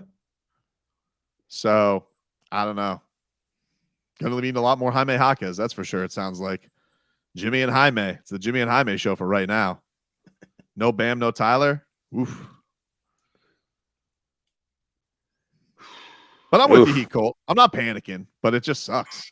I am not used to. You sound like panic mode, dude. I don't sound like panic mode. Yes, you do. How? What did I say that's panic? Gonna be tough. It is gonna be tough. But you said it in your way, like you're worried. I like how Bam Adebayo just goes, Herro doesn't heal well. He's a bad healer, according to Bam Adebayo. A bad healer. Take a quick break. Back after this.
Baby, don't hurt me. Don't hurt me no more. Welcome back, everybody. Tonight at the Roxbury, right? Yes. Tobin and Leroy here with you, 560 WQAM. Take you up until 2 o'clock. Jaime Jaquez Jr. is scheduled to join us in about 10 minutes or so. We will talk to the Miami Heat Rookie of the Month. He's racking them up, Leroy. So nervous. Why? We already had him on the show. Hey, it's Frog Boy. But now he's a Rookie of the Month, dude. That's true. He's got credentials now. It's different. Got credentials. You know, he's going to walk around. He walks around with a different swagger to him. Just act natural. I did like Matthew say all the Kylo Ren on when they did Star Wars night. All the Kylo Ren photoshops they did with him were masterful. Yeah. Really good, top notch. Looked fantastic. Yeah. I think I heard his favorite of all of them though. I think is Wanwick. I think that one's in the lead right now as far as Wanwick is good. Wanwick is good. Wanwick is good. It is. There's no doubt about that. He has been. He's just been killing it so far, and it's a thrill. I think everybody's like, when you have a rookie burst onto the scene like this, it's just been so impressive because like that dude is just like he just looks like a basketball savant. Like he's gonna bust out all the moves. He looks like a seasoned vet. Yeah, and the thing is that, I mean, the Heat almost seems like they've always thought this was who he was going to be because he keeps getting minutes and keeps getting quality minutes in the end of the game, and they feel comfortable putting him in those situations.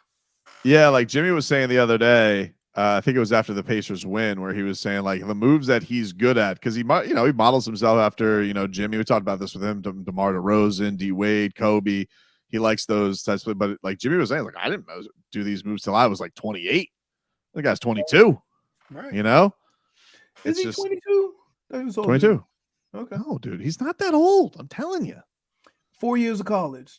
Doesn't matter though. It's not like he's Gabe Vincent, at 26 coming into the league. No. I'm not saying that, but I thought he was like 23, 24. Schmiethan says that Tobin should introduce Jaime to Mama Jovic. I don't think I'm going to do that. Oh, please. Man, can you tell my favorite player on team, Jaime, and can you tell him, convince my baby Yovi and say, you see what college did for me? Because he won't listen. Click. Don't think I'm going to do. And he's gone. The line drops. And he's gone all of a sudden. There's two things we should avoid. Babushka, and I should not ask him whether or not he thinks he's going to get over 14.5 points tomorrow. No, you're not going to ask him. You're not going to ask him gambling tips. No, you're not going to do that. I think it's illegal.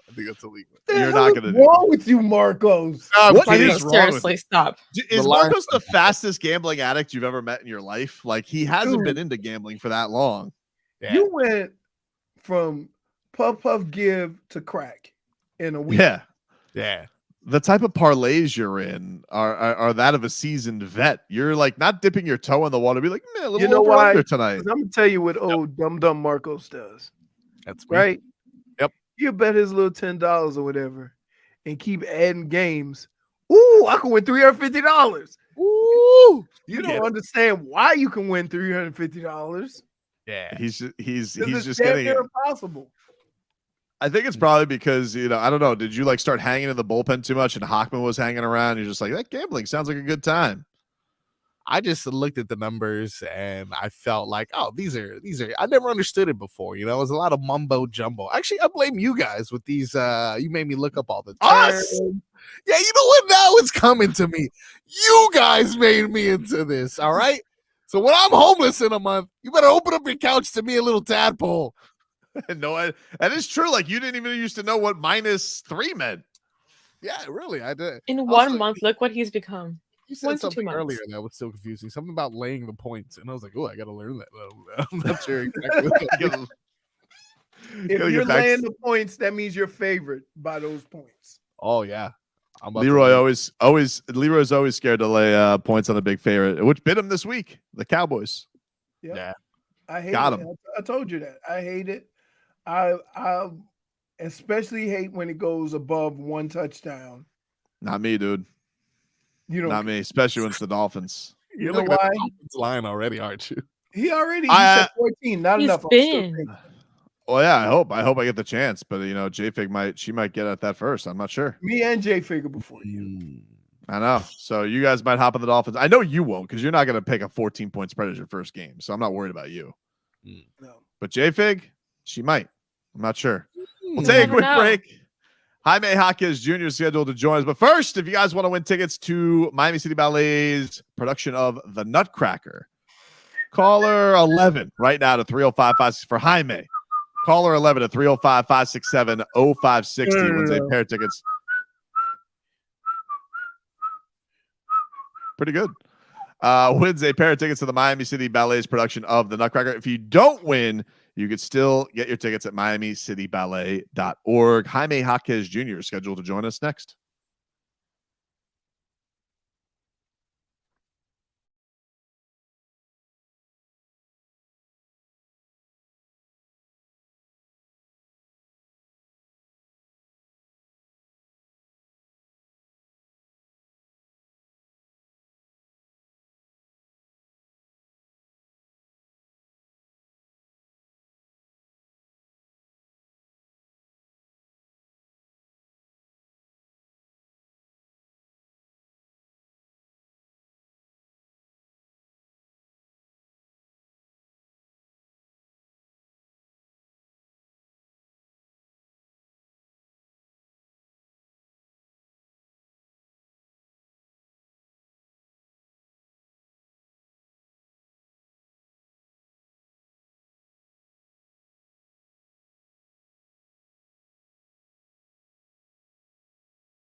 Welcome back, everybody.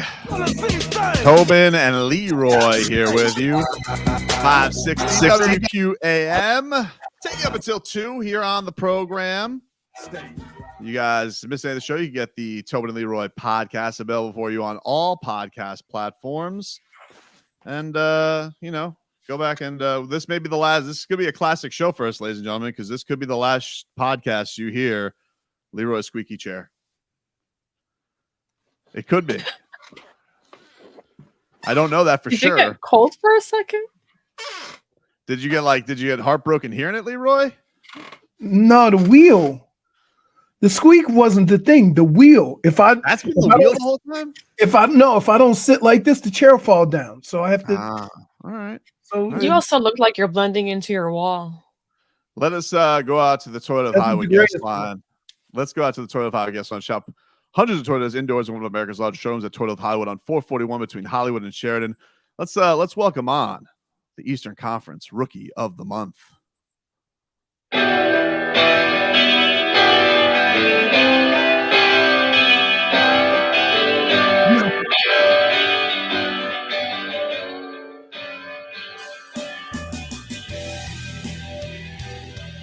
Oh no! You got to break him in. You can't just.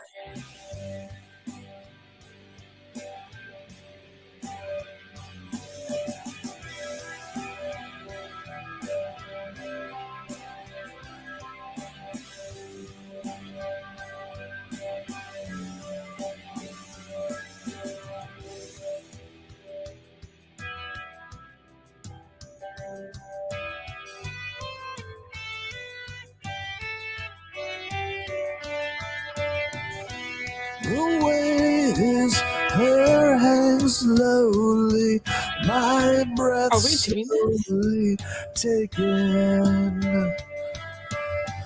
And franchises missed their prizes. Those teams were mistaken. But you see, Pat Riley took the draft, best rookie on his head, his head's flowing. Cross you up, ankles gone, best footwork since Quran. On your head, he is dunking. On your head,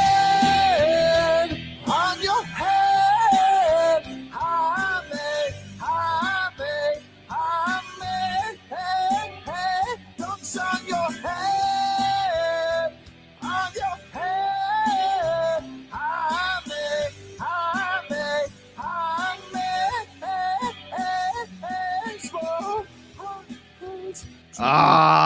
There he is. Let's welcome him on in. Jaime Jaquez Jr. Jaime, welcome to the show, man. Congratulations on your Rookie of the Month. Thanks for having me. Appreciate it. Can you grade the tribute for us? What do you think of it? Yeah, man, that was incredible. I saw it on Twitter when you guys posted it. I thought it was, my dad sent it to me. I thought it was tremendously done. I appreciate that. I feel some politeness coming from you, some rookie politeness, and I love that about you, Jaime. Thank you so much. What does this mean to you, man? You've been off to a fantastic start so far, Jaime. How much are you surprising yourself, or did you expect this kind of success early on? I would just say I was just really hoping to get an opportunity, and when I got the chance to have an opportunity, I knew I was going to take advantage. I was very confident in my ability and what I could do, and I thought I could make an impact really right away, as long as I was given the chance. And I got a chance to play, and just trying to take advantage of my opportunity. Jaime, you got to feel like, how does it feel when this is only like you're only a quarter through the season? Have you taken a deep breath? You just kind of keeping with the ice, and you're realizing that, hey, I'm gonna get these dead legs in a minute because I've never played this much basketball? Yeah, I mean, it kind of reminds me in a way of like AAU in the summer. I mean, obviously there's a lot more travel, but it's just a constant amount of games that you play throughout a day. Right. it's a lot. But just I think what's important is just trying to keep your body in the best position possible. Get great sleep. Hydrate, I think, is honestly the most important thing, is just staying hydrated, drink a lot of water, and get great sleep.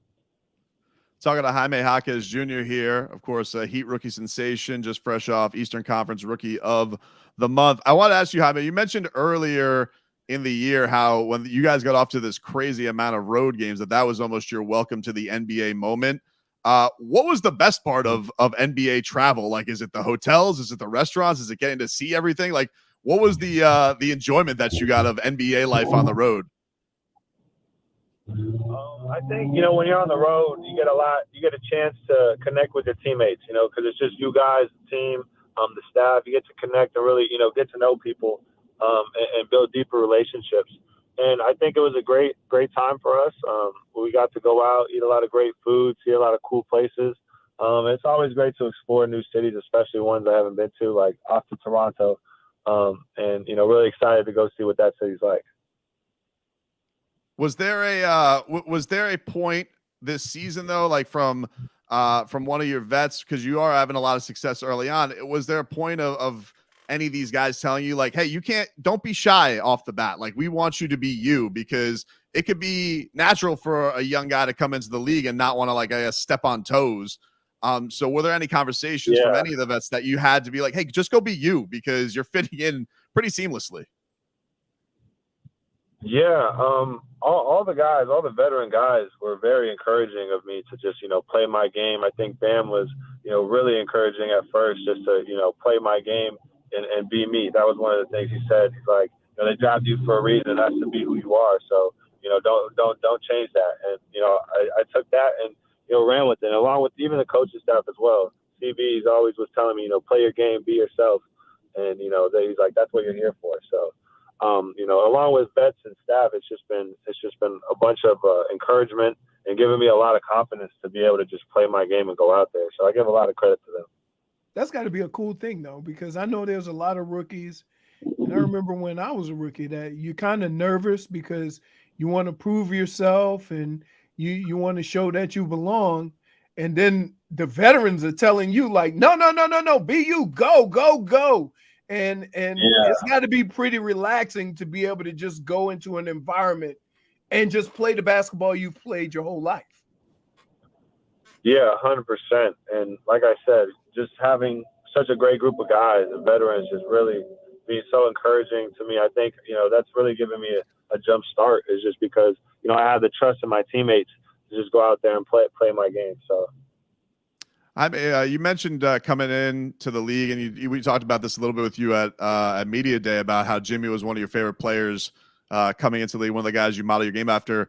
What has playing with him, I guess, what has that experience been like for you, and what are the things that I guess you didn't even realize about Jimmy that you picked up? I would just say like the little nuances of the game. Like, I think just being, I don't know, even when I'm not playing and he's in the game, I'm really just paying very close attention to all the little things that he does to impact the game on the offensive side and defensive side. And I think, just being able to watch just constantly just watch and observe has been the biggest thing. He gives me a lot of great advice, especially during the games where we're constantly talking, communicating on, what he sees, what I see. And it's been great. Have you had one of these practices where Udonis Haslem has just showed up even though he's retired and is practicing with you guys? What the hell's going on there? Why isn't he just enjoying retired life? Hey man, he's the culture. He's always going to stay tied in with us and the guys. We've been a part of his life for so long, and I don't think we're going anywhere, or the Heat is, for that matter, in his life. So it's always great having him be there. You could tell, obviously, he's not there. I never technically got to play with him, but, you could just tell the impact that he's had on the team, and even all the guys from last year, just so happy to have him, anytime we can. Yeah, you made it a point like to reach out to him early because this was the first year he's not going to be around for two decades. What has been the thing that you picked his brain on that has like kind of stuck with you the most, just in your conversations with him? Oh man, just that, he's just he's just such a good person. He took me out to lunch when I first got here. He's always making sure that I'm good. Anything I need off the court, he's always been such a big help to me. And he's just been so great, honestly. And to picking his brain in basketball, he's been helping me a lot on the defensive side. So it's been a lot of fun. Before we get you out of here, Jaime, being new to Miami, how much are you looking forward to Art Basel? I've heard a lot of great things about Art Basel, so I'm very excited. I'm very into art, so I can't wait to see what cool pieces. Hopefully, gonna maybe get some paintings for my empty walls, my white walls in my apartment. So. You're an artsman? Like you this is a real thing? Like you actually like appreciate art? Like will you is it paintings are your favorite, sculptings? What are your favorite things? I don't know. I wouldn't say I have necessarily a favorite. I kind of just like what I like, whether it be painting, sculptures, and things like that. I see a lot of cool guys on Instagram. I've seen a lot of their stuff, and I think it's cool. I follow some art pages. I was a history major, so a lot of classical art as well. So yeah, I don't know. It's going to be interesting, but I've heard a lot about it. I'm very excited to check it out. Jaime, awesome start to the year, man. Congratulations, and we're looking forward to watching the rest of your rookie season, man. Thank you for spending some time with us today. Appreciate you guys. All righty. Yeah, there you go. Jaime. All right. Bye. There you go. Jaime Jaquez Jr. He got a Xbox in his car?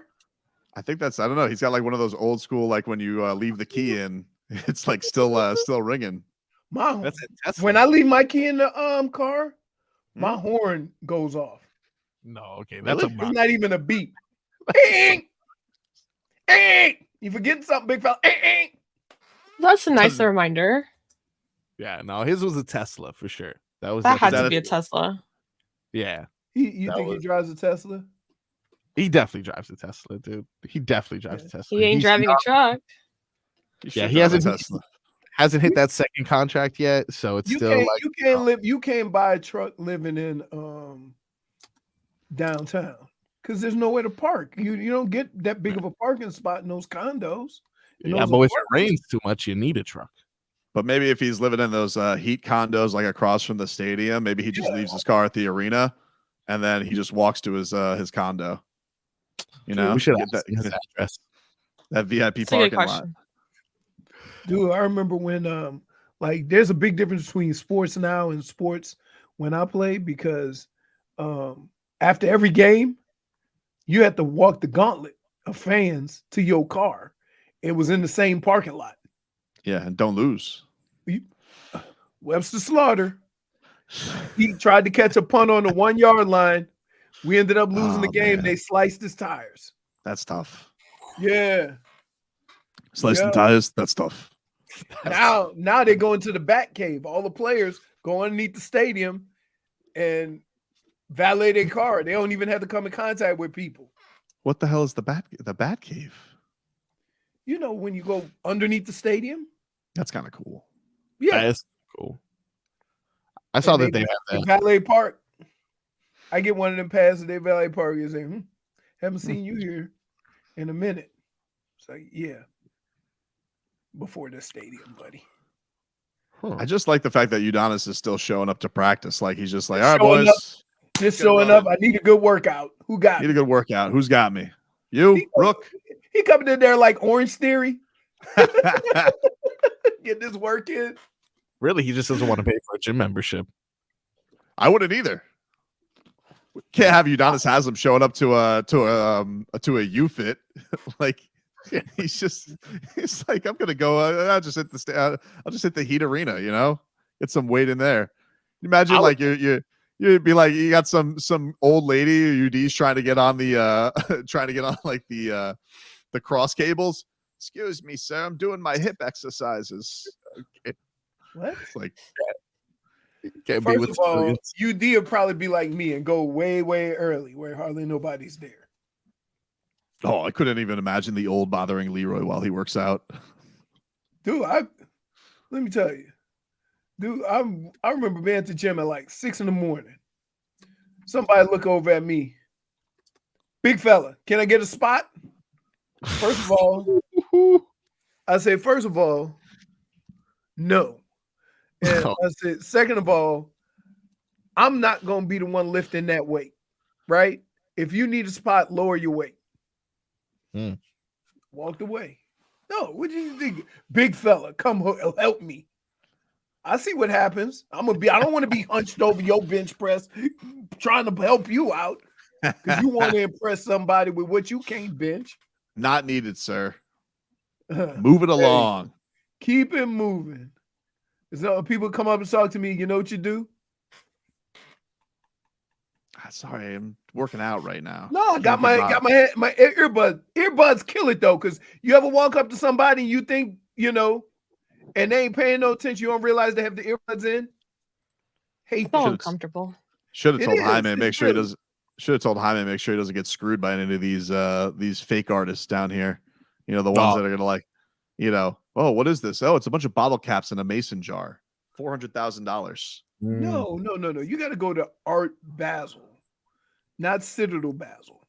Oh, they have their people that go out and they scout. You got to go to you got to go to Wynwood. Well, I was telling you guys the other day, like when the last time I was there at the Citadel, I was like, why is this RV parked there and it says private property? That hasn't been there. And can he just proclaim that? Right? Can he just proclaim? It's just the middle of the street. Can he claim private property right there? It's an art piece, Tobin. You don't get it. It's supposed to talk about cat. You'd be amazed at what people think they can and can't get away with. It's an extension of the building, guys. I'm just like, wait a minute. You can't just put on your RV. I mean, I get it. It's your RV, but like, are you allowed to just park an RV in the street like that? Or can you park it anywhere and say private property? Like nobody, that becomes your plot of land? Yeah, like, what are you, Neil Armstrong? You just claim the moon? Like, I don't understand what just happened here. You get to say this is private property. That's better. Somebody said that's better than asking a girl to save you from benching too much like Tobin. Oh, she didn't save me. She looked in horror. And then the weight crumbled on your chest. I don't know. Oh, yeah. Like I'm guessing after all the weights fell off the end, it was pretty light. Yeah. Well, you had to roll the right way. Still some weights on the other side. Can I just say this? There's no way you could be more embarrassed than that at a gym. It's probably been number one. I don't think it's been top. I had a guy. I was at the gym one time, and a guy had 10 tens on each side. What? Yeah, he's trying to get I don't know why. Yeah. So the first time he lifted, I guess one arm was less to the other one, and so Eric, the dude standing next to me, he taps his buddy, and I go, "Oh, watch this dumbass! 3, 2, 1." Oh, tens all over the gym. Because like once a couple fall, then you're not balanced anymore. Right, but I'm like, dude, first of all, he had the same amount as 245s on each side. Very strange choice by this. Right. Like, why was it? Maybe he just couldn't find any. Like, was it one of those days where it was hard to find plates? Early in the morning. Oh yeah. Try to give him the benefit of the doubt. There was tens rolling all over the gym. Everybody was like dodging them because you could roll a weight on you. That hurt. You dodge a weight, you dodge a ball. I dropped a 2.5 on my toe one time. Not fun. Ooh. I almost made me pee on myself. You know that feeling. Y'all know what I'm talking about. You know what I'm talking about. You drop on your toes. That's a show for today, everybody. Thanks again to Jaime Jaquez Jr. for stopping by. We'll talk to you guys. He didn't like your song, by the way. He was being nice. Very nice. But it's okay. I don't think he's probably too young to know the Cranberries.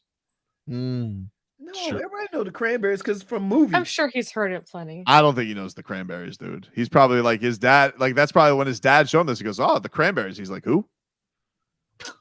Really? Yeah, dude. You would think that Jaime Jaquez Jr. has ever listened to the Cranberries? That's almost like West Coast music, though. That laid back. They're Irish. Huh?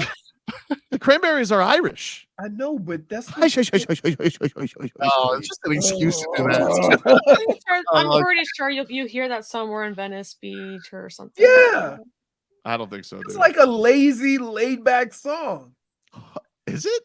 Yeah. I think it's about an I don't know, Irish he war. was out of breath, you know. Well, Huh? they just had practice. It's understandable. It's about an Irish war. You. Yeah. Spo. So random. Like it's just like I liked how uncomfortable it was for. Well, the one thing is, well, you Marcos did kind of get it. Marcos played full instrumental welcome in, so the song didn't hit for like a good 60 I seconds. was so confused. And J-Fig was I like, didn't even think he was on the phone. no, he was there. We No, knew. she goes, "Are we live?" Yep, Like, are we live. actually doing this? Was this a Marcus, mistake? Marcus and I connected like Tua and Tyreek. We knew. Yeah, I was going the wrong way. It's just that. You didn't even give him a heads up. Nope. Did he know what was going on? Well, he obviously did because he said he heard the song before. His dad sent it to him, which is a funny thing because Max Struess's dad did the same thing to him. Dads he love listening? parody songs about their kids. You know they really do. If someone made a parody song about my kid, I would love it. They don't read about themselves on the internet. They let other people do it for them. Solid. Son, it's the Cranberries. Who's that, Dad? You know, on your head. Zombie. All right, whatever. I'm going to Art Basel. Art, what? Never mind, Dad. Talk to you later. Basil. Talk to you guys tomorrow. All right, bye. Ranger Smith featuring Runaway this June for your chance to enter to win tickets. June? That sounds far. Well, it doesn't matter. Like, you know, before you know it, June will be here, dude. Maybe the band is called Runaway June. Okay.